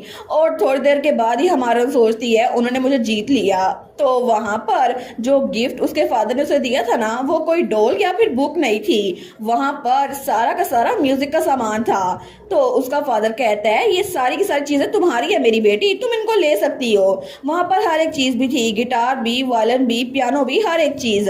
तो हमारी रोन सोचती है ये सारे तो म्यूजिकल इंस्ट्रूमेंट है, इसमें तो हर एक चीज शामिल है, कोई भी चीज मिसिंग नहीं है। अगर यही चलता रहा ना तो इसके साथ तो मैं एक ऑर्केस्ट्रा भी शुरू कर सकती हूँ। मुझे लगा नहीं था कि डैड मेरे लिए ये सब कुछ खरीदेंगे, फिर भी इन सब की कंडीशन तो बहुत अच्छी लग रही है। तो वो कहती है अचानक से आप मुझे ये सारी चीजें क्यों दे रहे हैं। तो उसका फादर कहता है क्योंकि मुझे लगा था शायद तुम्हें जरूरत पड़ जाए। हमारा कहती है मैंने कब कहा मुझे इनकी जरूरत पड़ेगी। तो उसका फादर वो वहां पर वही धुन गुनगुनाता है जिसको हमारी हीरोइन एर्नल ने उस दूसरी दुनिया में जहां पर वो लोग फंसे थे ना वहां पर प्ले किया था। हमारी हीरोइन सोचती है क्या इन्होंने भी लव ग्रीटिंग जो मेलोडी मैंने बजाई थी वो सुन ली थी। कहीं ऐसा तो नहीं कि वो परफॉर्मेंस उस नाइटमेयर में डैड तक भी पहुंच गई। तो उसका डैड कहता है ये धुन सुनने में बड़ी अच्छी लग रही थी, क्या तुम्हें ये मेहर ने सिखाई थी। हमारी कहती है नहीं वेल बस मुझे ये पता थी, वो तो थोड़ा डम प्ले कर रही थी। वो सोचती है मैं इनको ये तो नहीं बता सकती ना कि मैंने अपनी पुरानी लाइफ में ये सब कुछ सीखा था। तो तब वो कहता है एनीवेज इनमें से कोई भी एक पिक कर लो और मुझे सुनाओ, मैं सुनना चाहता हूँ कि तुम कैसा प्ले करोगी। तो हमारी हीरोइन सोचती है मैंने तब तो प्ले कर लिया था। तो उसका फादर कहता है तुम्हारी धुन सुनकर मुझे लग रहा था कि शायद तुम्हें वायलिन पसंद है। तो एर्नल वो सोचती है मुझे वायलिन पसंद है, शायद लिसनर को ऐसा ही लगा होगा। तो तब वो मुंह बनाते हुए सोचती है अगर ऐसे ही कहा जाए ना तो ऐसी बात है भी नहीं कि मुझे वायलिन पसंद नहीं है। और तब वहां पे वायलिन का बैग खोलती है और उसके अंदर से वायलिन को निकालने लगती है। वो सोचती है जिस दिन मैंने पहली बार वायलिन को पकड़ा था और वो दिन जब मैंने उसको दोबारा प्ले करना बंद कर दिया, मुझे लगता है कि कोई चीज है जिसकी वजह से मेरी लाइफ कंप्लीट हो जाती है और वो म्यूजिक ही है। तो तब वो उस वायलिन को पकड़ लेती है। तो उसका फादर उसकी तरफ स्माइल करके देखता है। हमारी एर्नल गहरी सांस लेती है और तब उसने उसको प्ले करना शुरू कर दिया था और उसकी मेलोडी हर तरफ फैल रही थी, वो बहुत जरा खूबसूरती से प्ले कर रही थी। हमारी और सोचती है ये है म्यूजिक लिटिल स्टार। ओरिजिनली ये एक सॉन्ग है जो कि वायलिन पीस के लिए अरेंज किया गया है और ये 3 मिनट का सॉन्ग है जिसको शुरू में कोई भी स्टार्ट के तौर पर इस्तेमाल कर सकता है। और तब उसकी वायलिन की आवाज पूरे के पूरे मैंशन में गूंज रही थी, सारी की सारी मेड्स भी उसकी आवाज सुन रही थी और वहां पर हमारी हीरोइन के चाइल्ड केयर टीम के लोग भी थे। तो तब हमारी हीरोइन सोचती है ये वाली मेलोडी, इसका तो मतलब है कि आसमान से तारे तोड़कर लाना, और ये दिमाग में इसी बात को जाहिर करती है, सॉफ्ट एंड कंफर्टिंग। और इसी वजह से बहुत सारे म्यूजिशियन इस ट्यून को पसंद करते हैं। तो तब से प्ले करता हुआ देखकर उसका फादर ग्रैंड्यूक स्माइल करा था। हमारी हीरोइन तो बहुत ज्यादा मेहनत से प्ले किए जा रही थी लेकिन उसको बहुत ज्यादा थकावट भी हो रही थी, उसको पसीना भी आ रहा था। और आखिर में जब उसने वो म्यूजिक प्ले करना बंद किया था, वो सोचती है ये एक ऐसा सॉन्ग था जो मैं प्ले किया करती थी। मुझे लगा ही था कि इस बॉडी के साथ इतना सा सॉन्ग भी प्ले करना बहुत ज्यादा मुश्किल हो जाएगा। लेकिन कुछ दिनों पहले अगर वो स्टॉकर की हेल्प की वजह से ना होता ना तो मैं कभी भी इतनी परफेक्ट परफॉर्मेंस ना दे पाती। लेकिन इस वक्त थोड़ा मुश्किल लग रहा था, फिर भी एक परफॉर्मेंस को परफेक्ट होना चाहिए और मुझे लगता है कि मेरी इस बॉडी को अगर मैंने हेल्दी कर लिया ना तो शायद मैं अच्छे से प्ले कर पाऊंगी। लेकिन तभी वहां पर उसकी चाइल्ड केयर टीम से एक मेड आती है। वो कहती है माय लेडी ये तो बेस्ट परफॉर्मेंस थी, और वहां पे बाकी बहुत सारी मेड्स भी इकट्ठी हो गई थी। तो हमारी एनरल सोचती है क्या यहाँ पर मेड्स आ गई, लेकिन कब आई। तो वो मेड्स कहती हैं मुझे पता नहीं था कि इनको इंस्ट्रूमेंट बजाने भी आते हैं। दूसरी कहती है मैंने कभी भी इतना इंचार्टिंग म्यूजिक नहीं सुना। तीसरी कहती है मैं तो रोने भी लग गई थी, ये सॉन्ग इतना अच्छा था। हमारन कहती है आप सब यहाँ पर कब आ गए, कब से खड़े हैं। ड्यूक कहता है सब लोग जब उन्होंने तुम्हारी आवाज सुनी ना, जब तुम म्यूजिक प्ले कर रही थी, तो सब लोग अपने काम छोड़कर यहाँ पर आ गए क्योंकि तुम्हारी परफॉर्मेंस बहुत ज्यादा शानदार थी। तो हमारी एर्नल कहती है ये इतनी भी अच्छी परफॉर्मेंस नहीं थी। उसका फादर कहता है अच्छा तो फिर क्या, मेरी बेटी की परफॉर्मेंस की वजह से आज तो सब लोग बहुत ज्यादा खुश लग रहे हैं और वहाँ पर सब लोग बहुत ज्यादा खुश थे। तो वहाँ पे कोई कहता है मेरे टून डेफ ईयर्स के लिए भी अमेजिंग था। दूसरी कहती है सच में मुझे लगता है कल तो ये छोटी सी थी, आज ये म्यूजिक प्ले कर रही है। हमारी हीरोइन का डैड कहता है देखो तो सही, हर कोई जो तुम्हारे म्यूजिक को सुन रहा था सब खुश हो गए हैं। ऐसा लगता है कि ये परफेक्ट परफॉर्मेंस से भी ज्यादा अच्छी थी। मेरी बेटी की परफॉर्मेंस सुनने में बहुत अच्छी लगती है। तो हमारी एर्नल वो कहती है अच्छा मुझे भी ऐसा लगता है। वेल आई गेस ये बहुत ज्यादा अच्छी थी, तो मैं भी कभी कभार मैं इसको प्ले कर लिया करूं। तो उसकी मेड और सर्वेंट कहते हैं माय लेडी आपको तो बहुत ज्यादा पसीना आया हुआ है, फिर भी इतनी मेहनत करके इन्होंने वायलेंट प्ले किया। तो तब ग्रैंड ड्यूक अपनी बेटी की तरफ देखते हैं। एर्नल तो बड़ी खुश हो गई थी। तो तब वो नीचे बैठता है एर्नल के सामने। वो कहता है लेकिन थोड़ा केयरफुल रहना, अगर किसी ऐसी जगह पर जहाँ मेजिस हुए या ज्यादा लोग हुए तो वहां पर परफॉर्मेंस देने से अवॉइड करना। हमारे उन कहती है क्या लेकिन क्यों। तो उसका हाथ पकड़ते हुए कहता है क्योंकि बाय नेचर इंसान एक बार उनको कोई चीज स्पेशल और ब्यूटीफुल लगे ना तो उसका एडमायर करते हैं, लेकिन कभी कभार वो उसके साथ बहुत ज्यादा ऑब्सेस हो जाते हैं और मैं नहीं चाहता कोई तुम्हारे साथ ऑब्सेस हो, इसीलिए मैं चाहता हूँ कि तुम सेफ रहो। लेकिन तभी उसके ये कहते ही हमें एक और कैसल दिखाया जाता है जहाँ पर कोई आदमी बैठा हुआ था। तो वो कहता है ड्यूक एडलेस। तो उसके सामने एक आदमी खड़ा था। वो कहता है जी रेजेंट। तो रेजेंट कहता है मैंने सुना था ग्रैंड ड्यूक हेल्बन वो एम्पीरियल कैपिटल में नजर आया है और बहुत ज्यादा अच्छी हेल्थ में है ना। तो ड्यूक थोड़ा सा डर गया था। तो तब वो रेजेंट कहता है तुमने बताया था 6 साल पहले उस दिन के वाकये के बाद वो नॉर्थ में चला गया था और उसके बाद उसको वहां पे पनिशमेंट मिली थी, तो क्या एम्पर की दी हुई पनिशमेंट खत्म हो चुकी है। और तब हमें वो रीजन दिखाया जाता है जिसके लाल बाल थे और उसकी एक आंख नहीं थी और उसका नाम था लुडविग वॉन लोक जो कि साउदर्न एम्पायर का रीजेंट था। तो तब वो कहता है तुम मुझे ये क्यों नहीं बताते कि वो लड़का जो कि मेरी आंखों में देखकर मुझे जान से मारने की धमकी दे रहा था, अचानक से उसके हेल्दी होने की खबर मुझे क्यों मिल रही है, वो भी बिल्कुल सही हालत में। तो दूसरी तरफ हमारी एर्नल अपने डैड को कह रही थी ऐसे नहीं बजाते, आप मेरा वायलिन तोड़ देंगे। तो ड्यूक कहता है नहीं नहीं नहीं तोड़ता। तो तब वो लोग हंसी जा रही थी। हमारी हीरोइन तो मुंह फुला लेती है। वो कहता है ठीक है ठीक है। और यहाँ पर थोड़ा सा स्पॉइलर दे दूं, ये जो रेड बालों वाला लड़का है ना, ये असल में हमारी हीरोइन की मॉम सियोनी के साथ बहुत ज्यादा ऑब्सेस था और इसी की वजह से सियोनी के फादर ने उसे साउथ में भेजा था इसकी तरफ। और हमारी एर्नल भी बिल्कुल अपनी मॉम की तरह दिखती है, इसी वजह से उसके अंकल वलेर ने कहा था कि तुम दूसरे लोग के सामने परफॉर्म ना करना, क्योंकि अगर लुडविक ने इसे दोबारा देख लिया ना तो वो भी हमारी एर्नल के पीछे पड़ जाएगा, बिल्कुल जैसे वो उसकी मॉम के पीछे पड़ा था ना, बिल्कुल वैसे ही। हमें बताया जाता है एल्ब्रेक्ट एम्पायर, उसके एम्पीरियल फैमिली और 5 ड्यूकल फैमिलीज के पास एबिलिटीज थी, वो स्पेशल एबिलिटीज जिसकी वजह से वो एम्पायर एल्ब्रेक्ट वो बहुत ही ज़्यादा प्रोस्पेरस एम्पायर बन गया। लेकिन उन सब में से अनप्रिडिक्टेबल और हाई रिस्क इंडिविजुअल भी थे और बहुत सारे इंसिडेंट भी होते थे जो कि इस सब में शामिल थे। और हर एक बार जो कार्ड एम्पीरियल फैमिली वो ड्रा करती थी वो ये आदमी था, ड्यूक एडलेस, और उसका टैलेंट डिप्लोमेसी और मेडिएशन के लिए। और ड्यूक एडलेस के पास एबिलिटी थी फेवरेबिलिटी को देखने की, वो किसी को भी देखकर बता सकता था कि वो इंसान उसके बारे में या बाकियों के बारे में कितनी फेवरेबिलिटी रखता है। और उसकी इसी फेवरेबिलिटी की वजह से वो हमेशा डिप्लोमेटिक स्किल्स में बहुत ज़्यादा अच्छा था। निगोशिएशन तो हमेशा 99.9% क्लोजर रेट पे होती थी। और ये कहना एग्जैजरेशन नहीं होगा कि लोग उसको डिप्लोमेसी की इनकारनेशन कहते थे।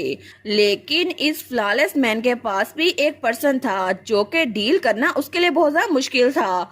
और उस वक्त वो वहां पर रीजेंट के सामने खड़ा था। तो तब साउदर्न रीजेंट कहता है ड्यूक एडलेस वो था रीजेंट ऑफ साउदर्न एम्पायर। वो कहता है क्या तुम इस बात से अवेयर थे कि ग्रैंड ड्यूक ऑफ हेल्बन कैपिटल लौट चुका है और लुडविग वॉन लोक वो इसी तरह का इंसान था। तो ड्यूक कहता है जैसे कि आपको पता है मैंने साउदर्न एम्पायर में बहुत लंबा टाइम गुजारा है और इसी वजह से मुझे एल्ब्रेक्ट एम्पायर के इनर अफेयर्स के बारे में कुछ पता है। तो साउदर्न रीजेंट कहता है मैं जानता हूँ कि तुम्हारे कान और आंखें हर तरफ फैली हुई हैं, फिर भी तुम बहुत ज्यादा अच्छे से बोलते हो। लेकिन वो पनिशमेंट जो तुमने कहा था कि ग्रैंड ड्यूक को मिली हुई है, क्या वो खत्म हो चुकी है? तो ड्यूक सोचता है गुड ग्रीफ, मुझे लगा था 6 साल पहले मैंने रीजेंट को खुश करने के लिए जो झूठ बोला था वो झूठ काम आ जाएगा और इनको याद नहीं होगा, लेकिन आखिर में 6 सालों बाद वही झूठ मुझे काटने को दौड़ रहा है। वो कहता है वेल, जब तक हिज मेजेस्टी ने उन्हें समन ना किया हो, मुझे लगता है ग्रैंड ड्यूक ऑफ हेल्बर्न अपनी मर्जी से वापस आए होंगे। तो रीजेंट कहता है अपनी मर्जी से? तो इसका मतलब है ग्रैंड ड्यूक ऑफ हेल्बर्न कभी भी किसी भी वक्त अपनी मर्जी से वापस आ सकता था। क्या ऐसी बात नहीं है ड्यूक एडलिस? तो वो सोचता है बिल्कुल ऐसी बात है, लेकिन मैं इनको कैसे समझाऊं? वो कहता है लेकिन रीजेंट, आखिर एल्ब्रेक एम्पायर में किसकी इतनी हिम्मत हो कि वो हेल्बर्न के खिलाफ जा सके, और इसी वजह से एम्परर उसे रोक नहीं पाया होगा क्योंकि हेल्बर्न डची बहुत ज्यादा ताकतवर है। तो प्लीज याद रखिएगा कि हिज मैजेस्टी की सिंसियरिटी वो तो पिछले 6 सालों से शो हो रही है, उन्होंने कभी भी आपको धोखा नहीं दिया। तो तब वो रीजेंट कहता है सिंसियरिटी? तुम्हारा सच में मतलब है सिंसियरिटी? तो तभी वो खड़ा होता है तो ड्यूक एडलिस डर गया था। तो तब वो उसके पास आते हुए कहता है तुम तो सच में बड़े स्मूथ टाकर हो। और फिर वो जाते हुए कहता है अपनी जुबान के लिए ग्रेटफुल रहो जिसकी वजह से तुम जिंदा रहे हो। तो ड्यूक एडलिस कहता है जी थैंक यू, मैं आपके कॉम्प्लीमेंट को अप्रिशिएट करता हूँ। लेकिन तभी वो उसको देखता है, वो सोचता है गुडनेस, इसके सर पर ये फेवरेबिलिटी अभी भी 25 है, मैं तो इसको देख पा रहा हूँ क्योंकि ये तब से बिल्कुल गिरी नहीं है। वो सोचता है वैसे भी मैं रीजन के एक्सप्रेशन पढ़ नहीं पा रहा, तो आगे क्या होगा वो प्रिडिक्ट करना तो बहुत ज्यादा मुश्किल है। तो वो रीजन कहता है ड्यूक एडलिस, आखिर तुम्हें हेल्बर्न के बारे में कितना पता है? वो कहता है वेल, हाउस ऑफ हेल्बर्न वो तो हमारे साथ कॉन्ट्रास्ट में है ना, इसी वजह से हमने कभी भी उनसे वर्चुअली बात नहीं की। और वैसे भी रीजेंट आपको तो मुझसे ज्यादा पता है। वो सोचता है नेचुरली, क्योंकि रीजेंट की वाइफ हेल्बर्न की यंग लेडी थी। तो तभी साउदर्न रीजेंट उसकी तरफ बड़े गुस्से से देखता है, तो वो थोड़ा डर गया था। वो सोचता है अब मैं क्या बोलूं। तो तब वो सोचता है सिर्फ इतनी सी बात कहने पे भी मुझे डर का सामना करना पड़ेगा। हालांकि मैंने इनकी वाइफ का नाम नहीं लिया क्योंकि साउदर्न एम्पायर ऑफ पैटियल रीजन लुडविग वॉन लोक, उसके कैसल में बहुत सारे टैबू हैं जिनके बारे में बात करना बिल्कुल मना है। सबसे पहली बात है कि हमें ग्रैंड ड्यूक ऑफ हेल्बर्न का कभी जिक्र नहीं करना। दूसरी बात, हमें कभी भी उनकी अथॉरिटी या उनके जजमेंट को चैलेंज नहीं करना। और सबसे आखिरी और इम्पोर्टेंट बात, कभी भी सियोनी ग्रैंड डचीज ऑफ लोक कैसल उनके सामने इनके बारे में जिक्र नहीं करना, और कभी भी किसी को उनके बारे में क्यूरियोसिटी नहीं होनी चाहिए। तो तब ड्यूक एडलिस कहता है इस एम्पायर में कोई एक इंसान भी नहीं होगा जिसको हेल्बर्न के बारे में पूरी तरह से पता हो। वो सोचता है हालांकि पिछले 6 सालों से इस पूरे कैसल में कभी भी किसी ने भी डचीज के बाल को भी नहीं देखा, वो तो कभी नजर ही नहीं आई यहाँ पर किसी को। और तभी दूसरी तरफ हमें हमारी एर्नल दिखा जाती है। वो कहती है वाओ रीना जरा ऊपर देखो, तुम देख रही हो? तो उसकी मेड उसके साथ खड़ी थी। हमारी हीरोइन कहती है वहां पर आसमान में एक फ्लोटिंग आइलैंड घूम रहा है। तो उसकी मेड कहती है जी जी बिल्कुल, ये तो सॉफ्टली फ्लोट कर रहा है। माय लेडी, क्या आपने इसके बारे में सुना है कि उस आइलैंड का नाम क्या है जो कि ऊपर तैर रहा है? उसका नाम स्काई टावर है। हमारी कहती है स्काई टावर ही ना, तुम्हें पता है ये है क्या? तो रीना कहती है जी ऑफ कोर्स मुझे पता है, स्काई टावर तो एक सेक्रेट ग्राउंड है मेजिस के लिए, और ये तो मैजिक टावर का हेडक्वार्टर है। और आपने तो बहुत सारे मेजिस को पार्टी में देखा होगा ना, अगर सही तरह से कहा जाए तो ये मेजिस का होम टाउन है। यहाँ पर बहुत ज्यादा स्पेशल प्लेस है जहाँ पर सारे के सारे मैजिशियंस और आर्च मेजिस रहा करते हैं, सिर्फ उनको जाने की इजाजत है, उसके अलावा कोई नहीं जा सकता। और इसका यहाँ पर एम्पीरियल कैपिटल में अपेयर होना ये तो बहुत ज्यादा एक्सेप्शनल अकरेंस है, इसी वजह से एम्पीरियल कैपिटल में तो आजकल बहुत ज्यादा शोर हो रहा है। तो हमारी एर्नल कहती है तो इसका मतलब है स्काई टावर यहाँ पर नेशनल फाउंडेशन फेस्टिवल के लिए आया है। वो कहती है एग्जैक्टली रीजन तो किसी को भी नहीं पता, लेकिन जहाँ तक मुझे लगता है ना वो लोग फाउंडेशन बाल के बाद जो ऑक्शन होने वाला है ना उसको अटेंड करने के लिए आए हैं, क्योंकि वो तो बहुत ही ज्यादा लार्जेस्ट स्केल पे ऑक्शन होगा। तो हमारी कहती है वेल क्या अभी भी और इवेंट्स बचे हुए हैं? मुझे पता नहीं था। तो खिड़की से मेहन उसको देख रहा था। तो उसकी मेट कहती है ऑफ कोर्स, प्रैक्टिकली बात की जाए ना तो नेशनल फाउंडेशन फेस्टिवल तो सिर्फ शुरुआत थी और हेल्बन ने तो उनमें से सिर्फ कुछ को ही अटेंड किया था। तो हमारी अर्नल कहती है फिर तो सच में ये एक ऐसी दुनिया है जहाँ पर इंट्रोवर्ट लोग जिंदा रह नहीं सकते। उसकी मेट कहती है जी माय लेडी आपने क्या बोला। हमारी कहती है कुछ नहीं। तो हमारी अर्नल को खिड़की से देखकर वहाँ मेहन स्माइल कर रहा था। तभी वहाँ पर ग्रैंड ड्यूक आते हुए कहता है सच में तुम भी ऐसा स्माइल कर सकते हो। तो मेहन ग्रैंड ड्यूक को कहता है अच्छा योर ग्रेस आप यहाँ पर आ गए, क्या अब आपकी बॉडी बेहतर है। वो वहाँ सोफे पे बैठते हुए कहता है बस मैं इसको बर्दाश्त कर सकता हूँ। तो मेहन कहता है थोड़ी देर पहले तो आप यंग लेडी अर्नल के साथ अच्छे से खेल रहे थे, तब लगता है आपने अपने एक्सप्रेशन को बड़े अच्छे से छुपाया था। वो कहता है वेल ये कुछ भी नहीं था। लेकिन तब मेहन कहता है योर ग्रेस क्या हमें अभी भी अपनी बात को मुकम्मल नहीं करना, जो बात हमने पहले छोड़ी थी। तो हमारा ग्रैंड ड्यूक कहता है अच्छा वो तुम्हारा मतलब है कि शादी, और वो तो उसको और तंग करा था। तो मेहन तो गुस्से में आ गया था। वो अपना पेन उठाते हुए कहता है अगर आप ऐसे बकवास करते रहे ना तो मुझे लगता है मुझे आपका फ्यूनरल रखना पड़ेगा। वो कहता है मैं तो डर गया हूँ हनी। तो मेहन कहता है बस इंतजार करें, मैं तो आपको जल्दी सू कर दूंगा। वो कहता है ठीक है बस छोड़े उस बात को, मैं तो फ्यूचर प्लान्स के बारे में सोच रहा था। आखिर अब आप क्या करने वाले हैं लेडी अर्नल के बारे में, लेडी अर्नल के पेरेंटल राइट्स के बारे में। आप जानते हैं ना वो आपकी बेटी नहीं है, तो आखिर आप उनको अपने पास कैसे रखेंगे। तो ग्रैंड ड्यूक को देखते हैं। तो मेहन कहता है अगर सच में ये बात सबके सामने आ गई तो हम लोग नुकसान में होंगे। अगर मैं लीगली बात करूँ ना तो चाहे आप उन्हें जितना मर्जी अपने पास रखने की कोशिश क्यों ना करें, लेकिन ये बात कभी चेंज नहीं हो सकती कि सियोनी ग्रैंड डचीज ऑफ लोक है। इसी वजह से अर्नल के पेरेंटल राइट्स वो तो रीजेंट ऑफ लोक के पास जाएंगे। और अगर उसे पता चल गया कि अर्नल को हमने हेल्बन फैमिली रजिस्ट्री में ऐड किया है तो वो पीछे बैठकर तमाशा नहीं देखेगा। आपको पता है ना वो जंग भी शुरू कर सकता है। तो ग्रैंड ड्यूक हेल्बन कहता है मेरी भी कोई इंटेंशन नहीं है मैं पीछे बैठ के तमाशा देखूं। तो मेहन कहता है क्या मतलब, क्या आपको रियलाइज भी हुआ है आपको बगावत के जुर्म में गिरफ्तार कर लिया जाएगा, आप ये बात जानते हैं ना। और मैं तो ये बात खुद नहीं चाहता कि लेडी अर्नल वहां पर जाए, लेकिन फिर भी हम इसको पर्सनल इमोशन के हिसाब से जज नहीं कर सकते। हिज मैजेस्टी भी। तो वहां पर ग्रैंड ड्यूक कहता है क्या एड का ओपिनियन इतना इम्पोर्टेंट है। तो मेहन कहता है क्या। वो कहता है अब से चाहे कुछ भी हो जाए, चाहे मुझे बगावत की वजह से फांसी क्यों न दे दी जाए या फिर कॉन्टिनेंट को आधा बांटकर जंग क्यों न शुरू हो जाए, चाहे कुछ भी हो जाए मैं कुछ भी करूंगा, लेकिन अर्नल को अपने पास रखूंगा क्योंकि अर्नल मेरे लिए सबसे पहले आती है। जब ग्रैंड ड्यूक वो कहता है ना चाहे कुछ भी हो जाए, चाहे कॉन्टिनेंट में जंग ही क्यों ना छिड़ जाए, लेकिन मैं अर्नल को खुद से अलग नहीं करूंगा, अर्नल मेरे लिए सबसे पहले आती है। तो उसकी बात सुनकर मेहन बिल्कुल शौक रह गया था। तो तब वो अपना सर पकड़ लेता है। तो मेहन सोचता है हालांकि मैं इसको अपनी पूरी लाइफ सर्व करता रहा, लेकिन इस वक्त मुझे सच में लगता है इसका दिमाग खराब हो गया है। ऐसा नहीं है ना कि मैं भी एरल को बिना फाइट के किसी के हैंड ओवर कर दूंगा, लेकिन ये सिंपल कोई हेल्बन इशू नहीं है, ये स्केल तो कम्प्लीटली डिफरेंट है। तो आखिर मैं चीज़ों को कैसे फिक्स कर सकता हूँ। तभी वहाँ पर ग्रैंड ड्यूक कहता है मेहन तुम्हें इस बारे में ज़्यादा सोचने की ज़रूरत नहीं है, मुझे नहीं लगता कि तुम्हें हमारे बारे में फिक्र करने की ज़रूरत है, तुम यहाँ से जिंदा निकल सकते हो। तो मेहन उसको घूर के देखता है। वो कहता है क्या मतलब। तो ग्रैंड ड्यूक कहता है तुम बाहर जाओ, आराम से अपनी नई फैमिली शुरू करो, तुम किसी से भी मैरिज कर सकते हो, एक आम और पीसफुल लाइफ गुजार सकते हो बाकियों की तरह। तो मेहन कहता है क्या आपको लगता है कि इस सिचुएशन में मजाक करना ठीक रहेगा। तो ग्रैंड ड्यूक वलेर कहता है तुम्हें लगता है मैं मजाक कर रहा हूँ, मैं बिल्कुल सीरियस हूँ। तो वलेर कहता है अगर तुम चाहो तो मैं तुम्हें मार्कुस भी बना सकता हूँ, बस एक बार कह के देखो। तो हमारा मेहन कहता है नहीं मुझे नहीं चाहिए। वो कहता है ठीक है और क्या चाहिए वो बता दो।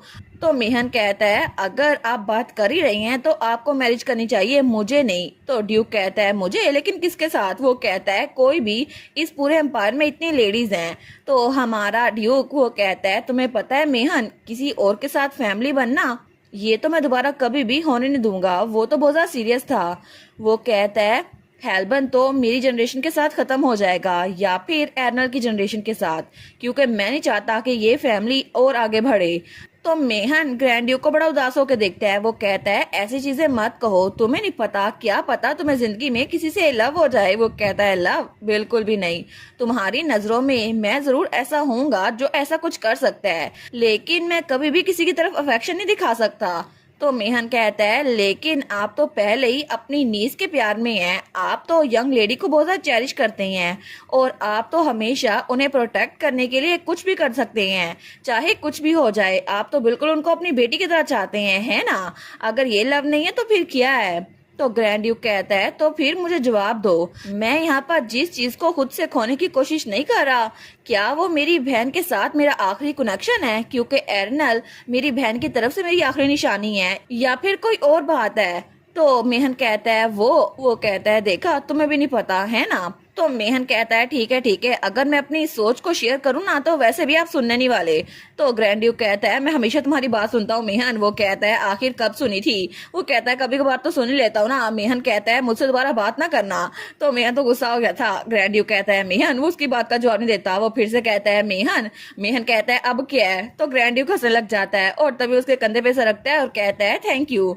तो मेहन कहता है किस लिए? वो कहता है बस हर एक चीज के लिए, क्योंकि मुझे लगता है कि हेल्बन कभी भी एग्जिस्ट ना कर पाता अगर तुम यहाँ पर ना होते, और एक हेल्बन जहाँ पर तुम ना हो मुझे सच में लगता है कि मैं भी वहाँ पर पागल हो जाऊंगा, क्योंकि एर्नल और तुम्हारे बगैर यहाँ पर पीछे कुछ भी नहीं बचेगा। और एर्नल बाहर अपने गार्ड के साथ खेल रही थी और वो तो बहुत स्माइल कर रही थी। तो तब वो कहता है मेहन तुम हमें अबंडन नहीं करोगे ना? मेहन कहता है मैं तो चला जाऊंगा यहाँ से। वो कहता है कितने कोल्ड हार्टेड हो तुम, लेकिन इसी वजह से तो तुम यहाँ पर रह रहे हो, है ना? क्योंकि तुम मेरे एक अच्छे दोस्त हो। लेकिन अगर मैंने तुम्हें कभी डिसअपॉइंट कर दिया तो तुम मुझे अबंडन करके यहाँ से चले जाओगे और ये सारी चीजें ऐसी होती रहेंगी। लेकिन अभी तक मेरी हेल्प करने के लिए थैंक यू, और थैंक यू सो मच कि तुम्हारी वजह से अभी तक मैं इंसानों की तरह बिहेव कर रहा था।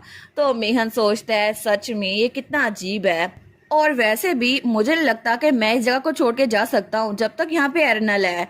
लेकिन दूसरी तरफ हमें एर्नल का कमरा दिखाया जाता है। तो थोड़ी देर बाद हमारी हीरोइन वो तो वाह खत्म करके आ गई थी और उसने 2 बुक्स अपने सर पे रखी थी, एक अपने हाथ में पकड़ी थी। तो वो जल्दी से जाके अपने बेड पे बैठ जाती है। वो सोचती है मेरी लाइफ में गोल्स रीसेट हो गए हैं। पहले मुझे लगा था कि जब तक मेरा टाइम नहीं आएगा ना बस मुझे जीना ही होगा, लेकिन अब बहुत कुछ चेंज हो गया है। अब तो मुझे वो लोग मिल गए हैं जिनके साथ मैं और टाइम गुजारना चाहती हूँ, और वो चीजें जिन्हें मैं खाना चाहती हूँ, और कुछ चीजें जो मैं करना चाहती हूँ। तो वो तो वहाँ पर अपनी लिस्ट बना रही थी। वो कहती है इसी वजह से सबसे पहले मुझे तो हेल्दी होने का कोई तरीका ढूंढना होगा। पहला गोल है मेरा हेल्दी हो जाओ, और ये डिफिकल्टी तो बहुत बड़ी है, फिर भी इम्पॉसिबल नहीं है ना।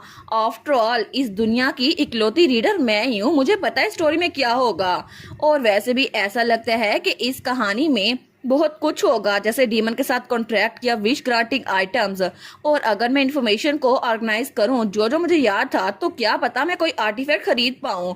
लेकिन रीना ने भी कहा था कि बहुत सारे ऑप्शन होने वाले हैं, तो अगर मैं लकी रही तो मुझे कुछ अच्छे वाले आइटम्स मिल जाएंगे।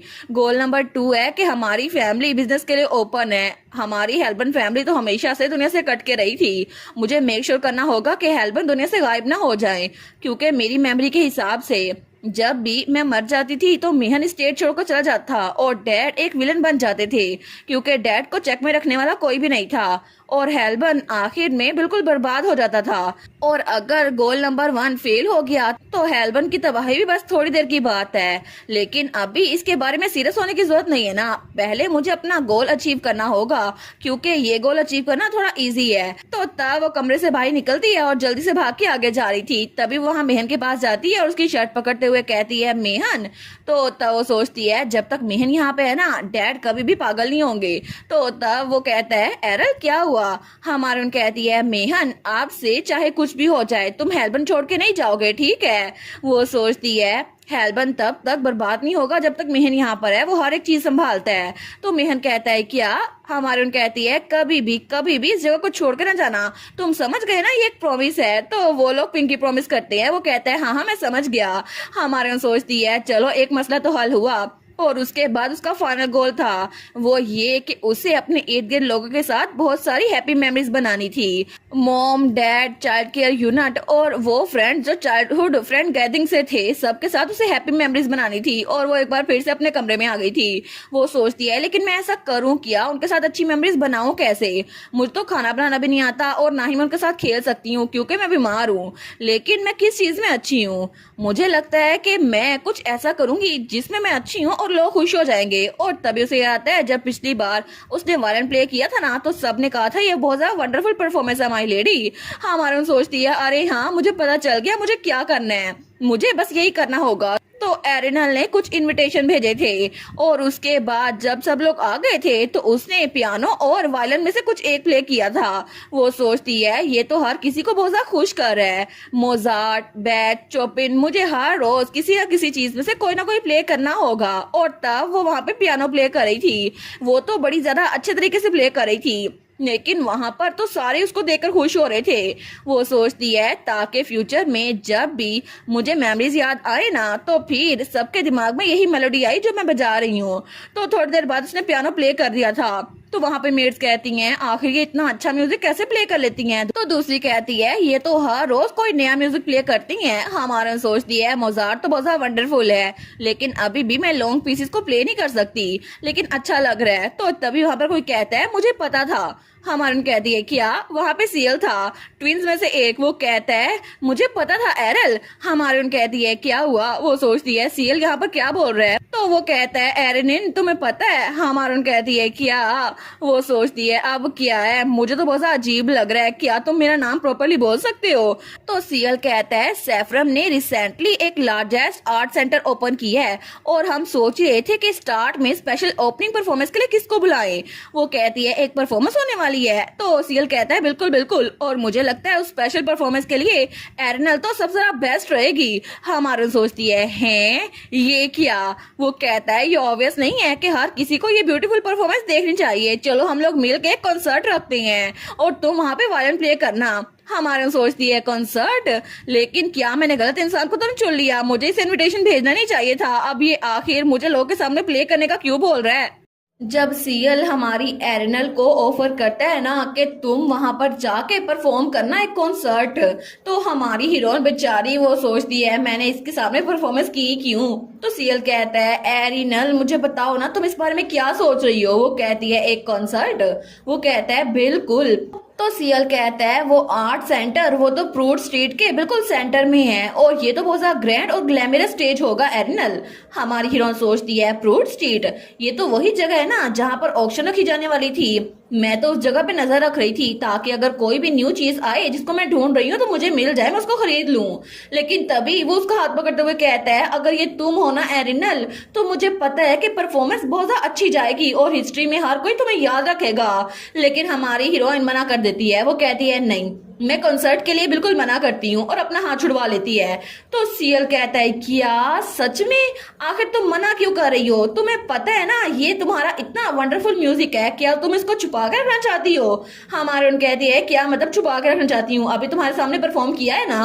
वो कहता है नहीं नहीं मेरी बात नहीं है, मैं तो कह रहा था कि सबको तुम्हारा परफॉर्मेंस देखना चाहिए। तुम्हें पता तुम्हारा म्यूजिक कितना अच्छा है और ये वाली ब्यूटीफुल मेलोडी मैंने पूरी लाइफ में कभी नहीं सुनी। हमारी हीरोइन सोचती है नेचुरली, क्योंकि मैंने तो अपनी पुरानी लाइफ में से सबसे ज्यादा बेस्ट वाले म्यूजिक प्ले किए थे और ये तो उनकी वजह से हुआ था, इसी वजह से। लेकिन तभी वो आगे जाते हुए कहती है और इसके अलावा अगर कंसर्ट रखना है तो कम से कम मुझे 3 गाने तो प्ले करने ही पड़ेंगे, लेकिन मेरे स्टेमिना के साथ मैं तो बमुश्किल 1 गाना ही प्ले कर पाती हूँ, तो इसी वजह से ये बहुत ज्यादा डिफिकल्ट होने वाला है। वो कहता है फिर 1 ही काफी रहेगा। तो हमारी एरिनल कहती है नहीं, अगर गाने प्ले करने हैं तो फिर 3 वरना 1 भी नहीं, और उसके तो अपने प्रिंसिपल थे। तो सीएल कहता है लेकिन सच में तुम ये म्यूजिक दुनिया से छुपा के क्यों रखना चाहती हो? लेकिन तभी वहां पर नोएल आते हुए कहता है सीएल बस कर दो, और तब उसका हाथ छुड़वाया था। तो तब वो कहता है एरिनल वो कह रही है कि उसको ये नहीं करना। तो सीएल और एरिनल उसकी तरफ हैरान होकर देखती हैं। तो मेड भी हैरान थी क्योंकि पहली बार नोएल ने सीएल के किसी बात से इख्तिलाफ किया था। तो तब उसका हाथ छुड़वा देता है। वो कहता है और मैं भी इसके बिल्कुल खिलाफ हूँ। एरिनल वो उसकी परफॉर्मेंस वो तो बिल्कुल भी नहीं होगी, और वो तो बिल्कुल स्ट्रेट फेस के साथ एरिनल का नाम मरोड़ के कह रहा था। लेकिन तब वहां पर तो बिल्कुल खामोशी छा गई थी। हमारी हीरोइन दरमियान में थी और दोनों ट्विंस आमने सामने खड़े थे। तो मेड्स बिल्कुल हैरान थी। सीएल कहता है क्या नोएल तुमने अभी क्या बोला? नोएल कहता है मैंने कहा है कि एर्नल की परफॉर्मेंस मैं उसके खिलाफ हूँ, सिर्फ हम ही उसको सुन सकते हैं, कोई और नहीं। और वैसे भी अगर एर्नल की परफॉर्मेंस फेमस हो गई और दुनिया में हर किसी को पता चल गया तो फिर हमारे उसे सुनने के चांसेस कम हो जाएंगे। क्या तुम्हें नहीं लगता? मुझे इस बात से नफरत है। तो एर्नल कहती है हे लड़ो मत। लेकिन सीएल कहता है तो तुम्हारा कहने का मतलब है कि सिर्फ हम अपनी वजह से उसे दुनिया से छुपा के रखे? आखिर तुम इतने बेवकूफ कैसे हो सकते हो? ये बात तो सेंस ही नहीं बनाती। हमारा कहती है तुम दोनों भाई हो और लड़ो मत। सीएल कहता है खूबसूरत चीजें दुनिया को दिखानी चाहिए ताकि लोग उनको वैल्यू करें। तो नोएल कहता है नहीं, आखिर तुम इतने सेल्फिश कैसे हो सकते हो? अगर एर्नल ने मना कर दिया तो बस मना हो जाओ। वो कहता है सेल्फिश? मैं नहीं सेल्फिश, तुम हो। तुम्हें पता है उसका म्यूजिक कितना सारा अच्छा है? वो कहता है अच्छा, लेकिन तुम्हें उसके स्टेमिना का पता है? क्या वो परफॉर्म कर पाएगी? तो सीएल कहता है तो कम से कम एक सॉन्ग तो प्ले कर देना जैसे यहाँ पर किया था। और वो लोग तो मुसलसल लड़ी जा रहे थे। हमारी एर्नल सोचती है आखिर ये किया है, क्या ये दोनों मेरी वजह से लड़ रहे हैं? तो नोएल और सीएल तो एक दूसरे की टक्कर में थे। नोएल कहता है अगर एर्नल ने मना कर दिया है तो बस तुम रुक जाओ ना। वो कहता है नहीं, वो ना कह नहीं सकती, वो जरूर मान जाएगी, मुझे मनाने दो। एर्नल सोचती है सिचुएशन ऐसी कैसी बन गई, लेकिन मुझे लगा था कि कंसर्ट की बात को मना करूंगी तो फिर बाद में ऑक्शन में जाऊंगी। अगर इसी रेट पे चलता रहा तो मैं ऑक्शन में भी नहीं जा सकती। वो सोचती है चलो अच्छा रास्ता है, अभी मेरे पास तरीका है, अभी मुझे भाग जाना चाहिए ताकि ये लोग अपनी लड़ाई में मुझे ना धकेले। लेकिन तभी दोनों वहां पर आते हैं और उसके कंधे पे हाथ रखते हैं। दोनों कहते हैं एरिनल हमें बताओ कि तुम कहाँ जा रही हो? वो कहती है कि बेचारी तो फंस गई थी। दोनों कहते हैं एर्नल तुम चूज करो। सीएल पागल है ना, वो तुम्हारी बात नहीं मान रहा। तो सीएल कहता है नहीं, नोएल पागल है, वो तुम्हारी बात नहीं मान रहा। और दोनों एक दूसरे की तरफ उंगलियां करके कह रहे थे। नोएल कहता है सीएल तो ऑब्वियसली यहाँ पर बिल्कुल गलत है क्योंकि एर्नल परफॉर्म नहीं करना चाहती। तो सीएल कहता है क्या तुम ये बात बंद करोगे? अच्छे म्यूजिक को छुपा के रखना भी क्राइम होता है। वो कहता है अच्छा, तो तुम्हें खुद नहीं पता अगर किसी की मर्जी ना हो वो परफॉर्म नहीं कर सकता? लेकिन हमारी हीरोइन बेचारी फंस गई थी दोनों के दरमियान। तो वो कहता है आखिर छुपा के रखने में क्या ही नुकसान है? तो सीएल कहता है पूरी दुनिया को उसका म्यूजिक सुनना चाहिए, तुम्हें नहीं पता वो इतनी टैलेंटेड है। लेकिन ये सिचुएशन तो कुछ ज्यादा सीरियस बन गई थी और हमारी हीरोइन के भागने का प्लान वो नाकाम हो गया था। वो सोचती है फिर भी ये कितना अजीब है, ट्विंस ने अभी तक पूरी जिंदगी में कभी भी लड़ाई नहीं की। उन दोनों की तो कभी भी किसी बात पे लड़ाई हुई नहीं, दोनों एक ही बात को मानते थे। नावल में भी ऐसा ही लिखा हुआ था। तो क्या ये लोग बिल्कुल ठीक रहेंगे? लेकिन फिर भी वो सोचती है ये दोनों भाई है ना, तो आखिर में इनकी सुलह हो ही जाएगी और भाइयों का लड़ना कोई अजीब सी बात तो नहीं है। या फिर उसने यही सोचा था। और तब भी कुछ घंटे बाद भी उनकी लड़ाई हो ही जा रही थी। और उसके बाद हमें रात का सीन दिखा जाता है जब उनकी बकी वापस जा रही थी, लेकिन तब बिल्कुल खामोशी थी। तो उनका बटलर जो उनके साथ उनके गार्ड के तौर पर आया था ना, वो बेचारा उसको तो पसीने आ रहे थे। वो सोचता है मैं सांस नहीं ले पा रहा। और वो तो वहां दरवाजे के पास बैठा हुआ था क्योंकि एक साइड पे नोएल बैठा था, एक साइड पे सीएल बैठा था। वो सोचता है मैं किसी की भी साइड पे बैठू ना तो दूसरा लड़ेगा, इसी वजह से बस ऐसे ही ठीक हूं मैं। तो बाकी दोनों ने तो मुंह फैलाया हुआ था। तो तभी नोएल कहता है ब्राउनिंग, वो कहता है जी यंग मास्टर नोएल। तो नोएल कहता है सीएल को बता दो कि मुझे आज रात उसके साथ खाना नहीं खाना, वो अपने कमरे में खाना खा सकता है। तो ब्राउनिंग कहता है क्या? लेकिन यंग मास्टर अच्छा होगा ना आप लोग इकट्ठे खाना खाएं, आपने पूरी जिंदगी इकट्ठे खाना खाया है। तभी सीएल कहता है ब्राउनिंग, वो कहता है जी यंग मास्टर सीएल। तो सीएल कहता है नोएल से कह दो कि मुझे उसके साथ खाना खाने में कोई दिलचस्पी नहीं है, वो अकेले जाकर गार्डन में खाना खा सकता है। वो कहता है यंग मास्टर। लेकिन नोएल कहता है सीएल गार्डन में? तुम मुझे कह रहे हो कि मैं अभी जाऊं अकेले में गार्डन में जाकर खाना खाऊं? सीएल कहता है ब्राउनिंग, नोएल से कह दो कि मुझसे बात ना करे। और तब वो बेचारा तो फंस गया था दरमियान में। एर्नल की जगह ब्राउनिंग की बारी थी। तो सीएल कहता है क्योंकि मैं सच में एक ऐसे बच्चे के साथ बिल्कुल नहीं फिरना चाहता जिसमें आर्ट की बिल्कुल भी कदर नहीं है। तो नोएल को भी गुस्सा आ गया था। वो कहता है मेरी वैल्यू सीएल की वैल्यू से ज्यादा है, इसी वजह से मुझे पता है किस चीज की क्या कदर होती है। सीएल कहता है मेरा मतलब है कि मेरे स्टैंडर्ड्स नोएल के स्टैंडर्ड से ज्यादा बड़े हैं, इसी वजह से उसे बता दो ब्राउनिंग। तो वो कहता है तुम ये बात मुझे डायरेक्टली क्यों नहीं बता देते? सीएल कहता है इसे शुरू किसने किया था? नोएल। तो तब भी बग्गी में जाते जाते भी वो दोनों लड़ी जा रहे थे और तब भी आगे वो लड़ी जा रहे थे। तो सीएल कहता है जब हम लोग घर पहुंचे ना तो तुम्हारे कमरे में मेरी जो सारी पेंटिंग्स पड़ी है ना जो मैंने खरीदी थी वो सारी की सारी मुझे वापस भेज देना। ब्राउनिंग कहता है क्या? नोएल कहता है अच्छा ठीक है, फिर तो तुम्हारी कलेक्शन में जो मेरे आइटम्स है ना उनको भी वापस भेज देना। ब्राउनिंग कहता है यंग मास्टर आप तो ना करें ना। लेकिन वो दोनों कहते हैं जब तक आखिरी चीज ना बचे तब तक मुझे हर एक चीज चाहिए। तो दोनों के दोनों फिर से लड़ने लग गए थे और तभी बग्गी रुकती है तो ब्राउनिंग बेचारा बग्गी में था और दोनों लड़ते बढ़ते फिर से अपने घर की तरफ जा रहे थे। तो तभी मेड्स वहां पर आती है, वो कहती है ब्राउनिंग क्या हुआ, क्या तुम ठीक हो, आखिर हुआ क्या है, ये दोनों यंग मास्टर ऐसे हरकतें क्यों कर रहे हैं, क्या ये फिर से कोई प्ले खेल रहे हैं। वो कहता है नहीं सब लोग तुम लोग रेडी रहना। और वो बेचारा रोने वाला हो गया था। वो कहता है क्योंकि अगले कुछ दिनों तक मुझे लगता है कि हमारा मेंशन सैफरन डची ये तो बिल्कुल हेल्प बनने वाली है, क्योंकि ये दोनों पहले तो इकट्ठे होते तो शरारतें करते थे, लेकिन आप दोनों एक दूसरे से लड़ रहे हैं तो फिर तो हम बिल्कुल नहीं बचने वाले। हमें कुछ दिनों के बाद सैफरन स्टेट दिखाई जाती है, ट्विंस का घर। तो वहां से फिर से कोई चीज गिरने की आवाज आती है। तो दो मेट्स बाहर खड़ी थी, उनमें से एक कहती है तुम्हें ऐसा नहीं लगता एक बार फिर से कोई चीज टूट गई है।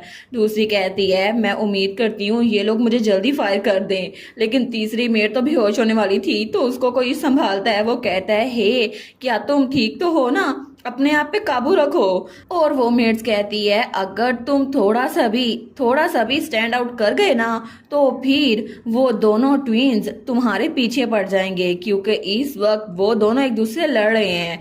तो अगर तुम उसके सामने आए तो वो तुमसे इंटेरोगेट करेंगे पूरा दिन कि तुम किसकी साइड पर हो। बिल्कुल, क्योंकि वार्निंग जो ब्राउनिंग ने दी थी अपने खून में लिखकर वो तो सबने इग्नोर कर दी थी। उन्होंने कहा ऐसा लगता है ये तो हेल में राइज हुआ है, लेकिन सैफरन सर्वेंट्स वो तो अपना गार्ड डाउन किए हुए थे।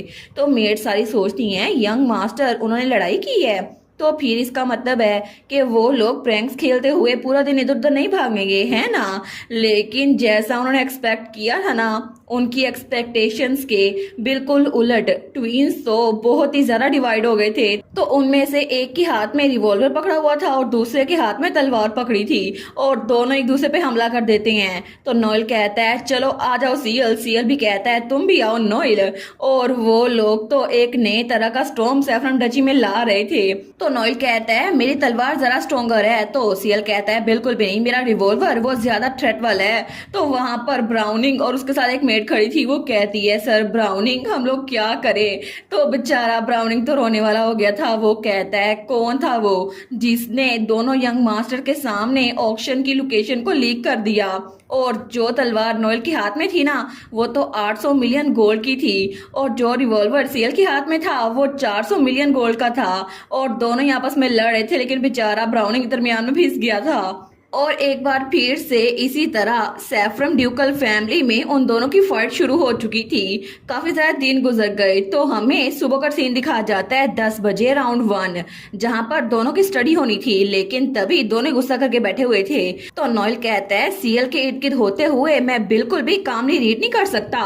तो सीएल भी कहता है मैं नोएल के इर्द गिर्द होते हुए कॉन्सेंट्रेट नहीं कर सकता। तो उनकी टीचर कहती है यंग मास्टर्स आपको अपने लेसन तो अटेंड करने हैं ना। उसके बाद राउंड नंबर 2 बजे शाम के। तो वहां पर वो सारे हॉलवे में थे। तो नोएल कहता है इसकी पेंटिंग्स बिल्कुल भी अच्छी नहीं है, इसको उतार दो। तो सीएल भी कहता है बिल्कुल इसकी भी उतार दो, इसको तो किसी चीज की कोई भी फिक्र नहीं है। तो बेचारा ब्राउनिंग तो थक गया था। तो वो बेचारा कहता है आज के दिन आप 30वीं बार ये सब कुछ करवा रहे हैं यंग मास्टर्स। उसके बाद उनका राउंड नंबर 3 था 7 बजे शाम के। तो वहां पर दोनों अपने फादर के इर्द गिर्द चिमटे हुए थे।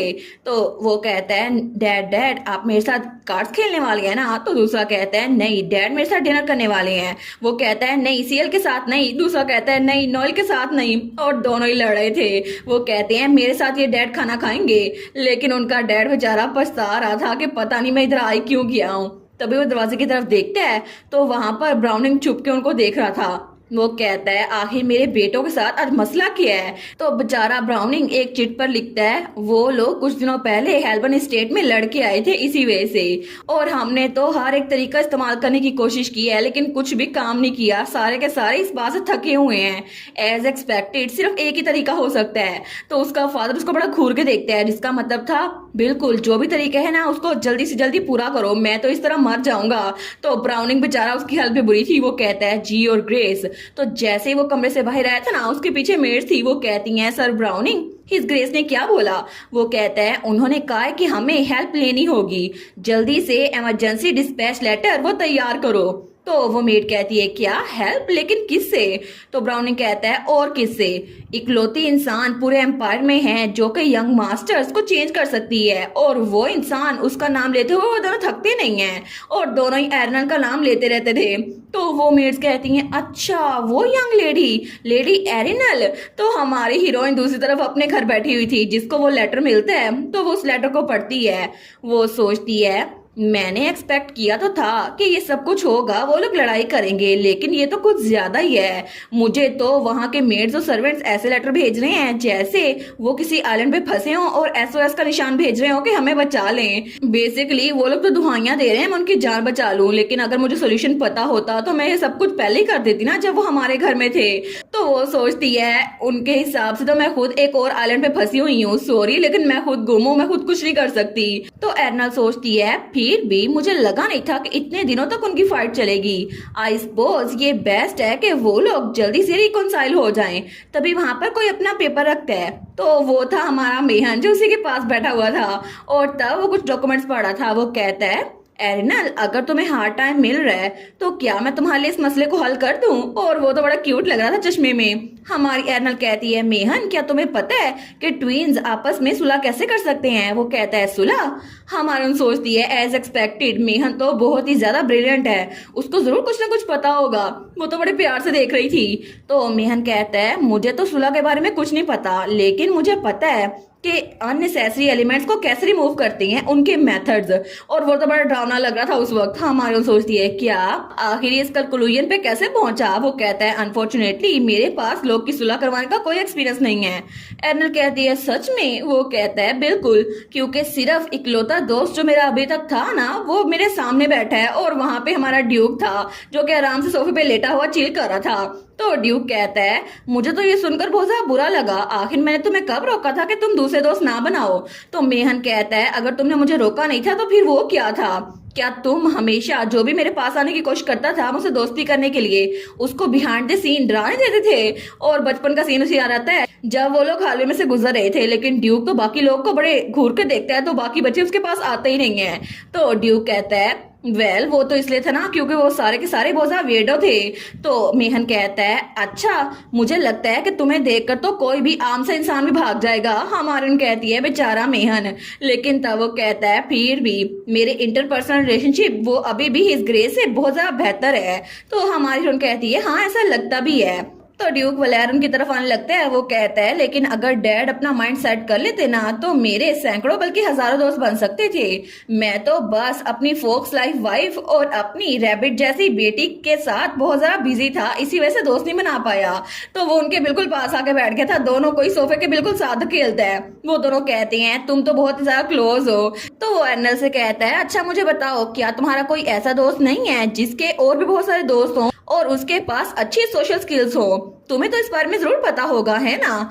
तो हमारी सोचती है जिसके बहुत सारे दोस्त हो और जिसका बहुत ज्यादा अच्छा सोशल स्किल सर्कल हो। वो कहती है नहीं ऐसा तो कोई भी नहीं है जिसको मैं जानती हूँ। लेकिन तभी उसे ख्याल आता है, वो कहती है नहीं नहीं एक इंसान है, वो इंसान जिसको पूरे एम्पायर में हर कोई पसंद करता है, जो कि बच्चों के रोजाना के झगड़ों को सुलझाता रहता है और वो तो पूरे यूनिवर्स का अल्टीमेट सोशल बटरफ्लाई है। तो तभी एरल जाने लगती है। तो उसका डैड कहता है अब मैंने तुम्हें एक अच्छी एडवाइस दी है तो मेरे गाल पे किस करके जाओ ना। तो एर्नल कहती है बिल्कुल नहीं मैं मना करती हूँ। तभी वो भाग के मेहन के पास आती है और तब उसके गाल पे किस करती है, कितनी क्यूट है। तो तब वो जाते हुए कहती है मैं सोने के लिए जा रही हूँ, गुड नाइट मॉम। तो मेहन कहता है गुड नाइट एरल, लेकिन पीछे से ड्यूक कहता है नहीं रुको मेरी बारी थी, लेकिन वो तो वहां से चली गई थी। तो मेहन कहता है अब आराम से बैठ भी जाओ, वैसे भी वो तुम्हें इतना पसंद नहीं करती जितना मुझे पसंद करती है। लेकिन तभी वहां पर दूसरी तरफ हमारी हीरोइन अपने कमरे में आई थी। वो जल्दी से उस कम्युनिकेशन ऑफ के पास आती है। वो कहती है पैसियन क्या तुम यहाँ पर हो? तो उस कम्युनिकेशन ऑफ से पहले कुछ आवाज नहीं आती, लेकिन थोड़ी देर के बाद ही वहां पर पैसियन नजर आने लग गया था। वो सोचती है आज के दिन तो मैं इस पे अंधा यकीन कर लूंगी। तो हमारा हीरो पैसियन वो कहता है एरल क्या बात है? हमारी सोचती है ये तो ओ मैक्स लेवल का सोशलाइट है ना, अल्टीमेट सोशल बटरफ्लाई, इसको जरूर पता होगा कि ट्विंस की लड़ाई वो कैसे खत्म करनी है। जब हमारी हीरोइन एरिनल वो पैसियन से बात कर रही थी ना तो तब वो कहता है अच्छा तो तुम मुझसे पूछ रही हो कि मैं ट्विंस की सुलह करवाने के लिए तुम्हारी हेल्प करूं? एरिनल कहती है बिल्कुल, मैंने सोचा था तुम्हें पता होगा पैसियन, इसी वजह से। तो पैसियन वो कहता है अच्छा, लेकिन मुझे लगा था कि तुमने मुझे सिर्फ इसीलिए कांटेक्ट किया है क्योंकि तुम मुझे मिस कर रही होगी। कितने शर्म की बात है कि तुम मुझे मिस नहीं कर रही थी। हमारी हीरोइन सोचती है देखो तो सही इसका एटीट्यूड कितनी जल्दी बदल गया ना। वो कहता है लेकिन एरिनल, तुम तो आजकल ट्विंस के साथ बहुत सारा टाइम गुजार रही हो, क्या तुम उन दोनों को मुझसे जरा पसंद करने लग गई हो क्योंकि मैं बहुत ज्यादा बिजी हूँ। वो कहती है नहीं नहीं ऐसी बात नहीं है, मैं तो सबको इक्वली पसंद करती हूँ।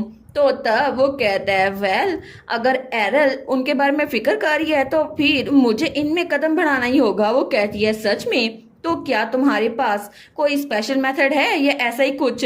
हमारा हीरो कहता है नहीं बिल्कुल भी नहीं। हमारी हीरो सोचती है क्या इसके पास कोई तरीका नहीं है। वो बेचारी सोचती है मुझे लगा था कि उन दोनों के दरमियान लड़ाई खत्म हो जाएगी। तो पैसन कहता है आई मीन उनकी फाइट उन दोनों के दरमियान ही हुई है ना, तो सिर्फ वही दोनों सुलझा सकते हैं। मैं तो बस तुम्हें एक ऐसी अपॉर्चुनिटी क्रिएट करके दे सकता हूँ जिसकी वजह से वो लोग आपस में बात कर सकते हैं, क्योंकि एक दूसरे से आई एम सॉरी कहना इसमें बहुत करेज लगती है आफ्टर ऑल। और सच में कहा जाए ना तो उनका गुस्सा वो तो पहले ठंडा हो गया होगा, लेकिन बस वो एक दूसरे से माफी नहीं मांग रहे।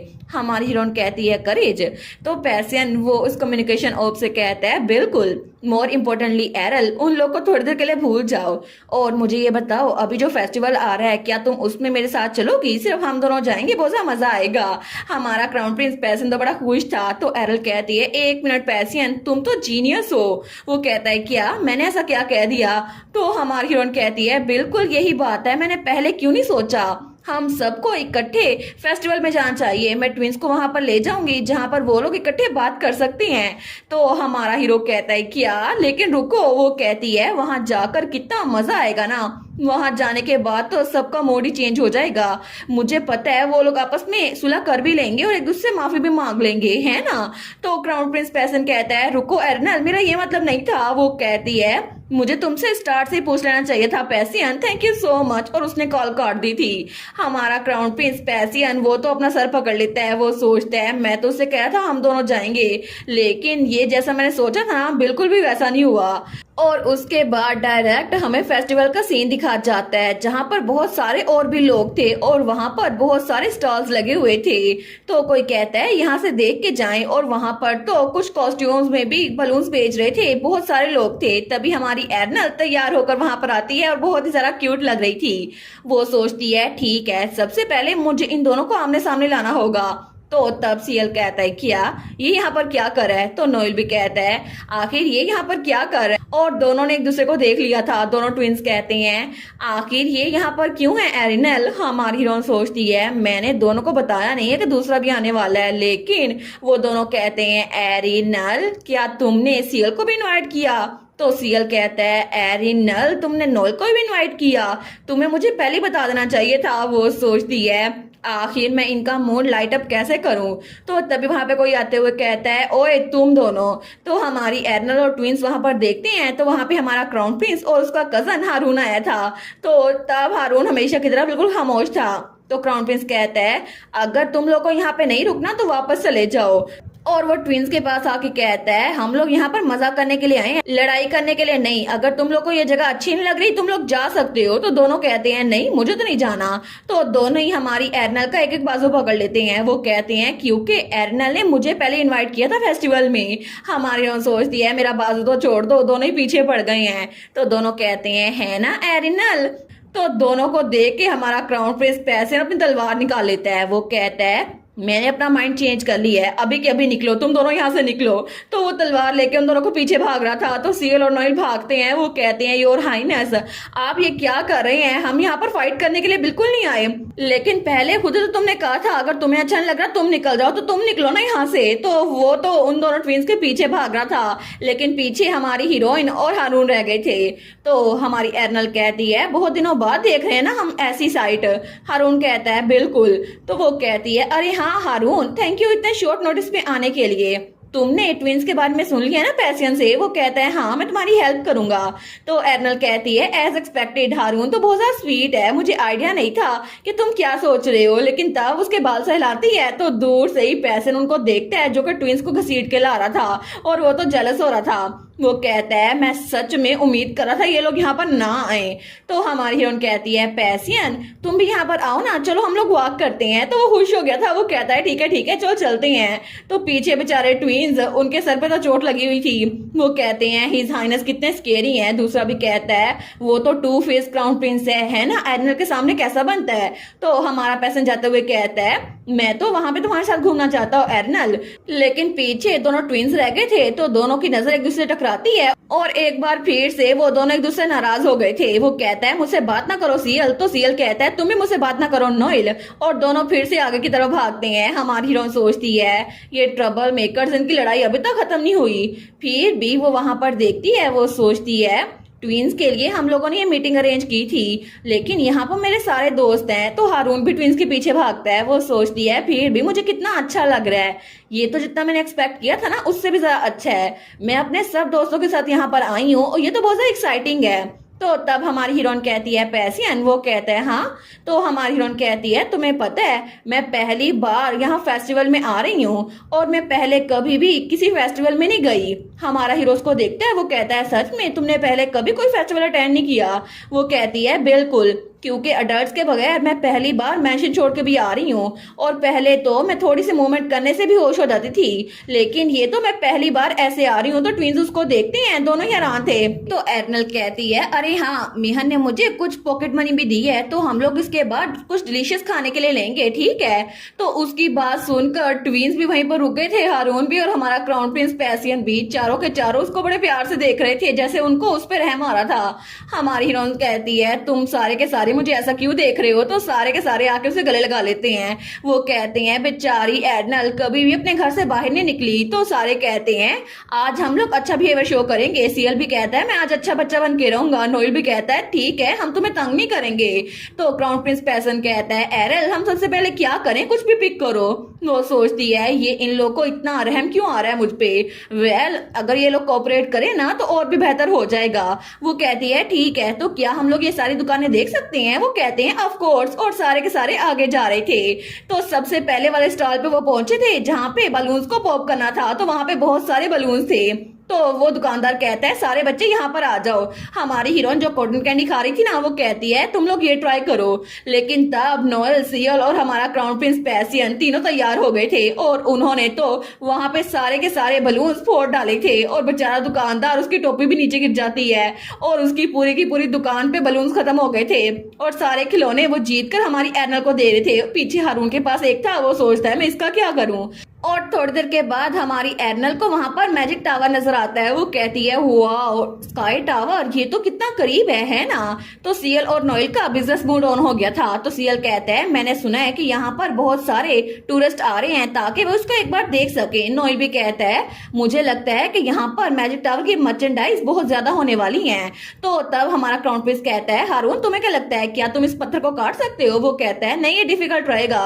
और उन लोग का तो स्वॉर्डमैन मूड ऑन हो गया था। हमारी हीरोइन सोचती है लगता है सिर्फ इस व्यू को मैं ही एडमायर कर रही हूँ, बाकी सारे तो बिजनेस की बातें कर रहे हैं।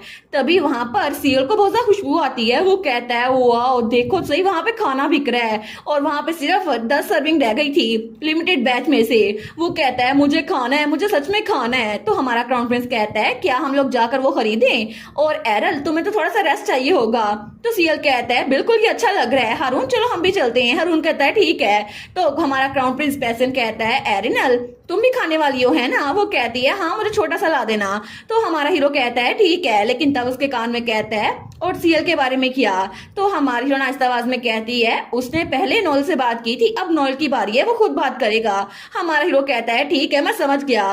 तो तब वो कहता है हम लोग जल्दी वापस आ जाएंगे, तुम दोनों यहाँ पर इंतजार करो। तो पीछे हमारी हीरोइन और नोएल रह गए थे। वो कहती है ओके, लेकिन वहां पर बहुत सारा रश था। हमारी हीरोइन सोचती है यहाँ पर सारे लोग मौसम को एंजॉय करें और फेस्टिवल को भी, और मेरे सारे दोस्त वो थोड़े से दूर हैं, सिर्फ यहाँ पर नोएल खड़ा हुआ है। तो तब वो नोएल को देखती है। वो कहती है नोएल, तो उसकी तरफ हटते हुए कहती है और नेस्ली तुम भी सियल से बात करना चाहते हो है ना। वो दिल में सोचती है क्योंकि तुम भी बहुत ज्यादा उदास लग रहे हो और अपने भाई से तुमने पहले कभी लड़ाई नहीं की, इसी वजह से ये इतनी साइलेंट ट्रीटमेंट एक दूसरे को क्यों दे रहे हो। तुम लोग को अब तक तो सुलह कर लेनी चाहिए। और इसी के साथ ये वाला पार्ट यहीं पर ख़त्म। तो आप लोग बताइएगा आप लोग को ये पार्ट कैसा लगा, और वीडियो को लाइक और चैनल को सब्सक्राइब लाजमी कीजिएगा। बाकी वीडियोस का लिंक भी स्क्रीन पर नज़र आ रहा होगा, तो काइंडली उनको भी चेकआउट कर ले। और thank you so much for watching my videos. Stay safe, bye bye.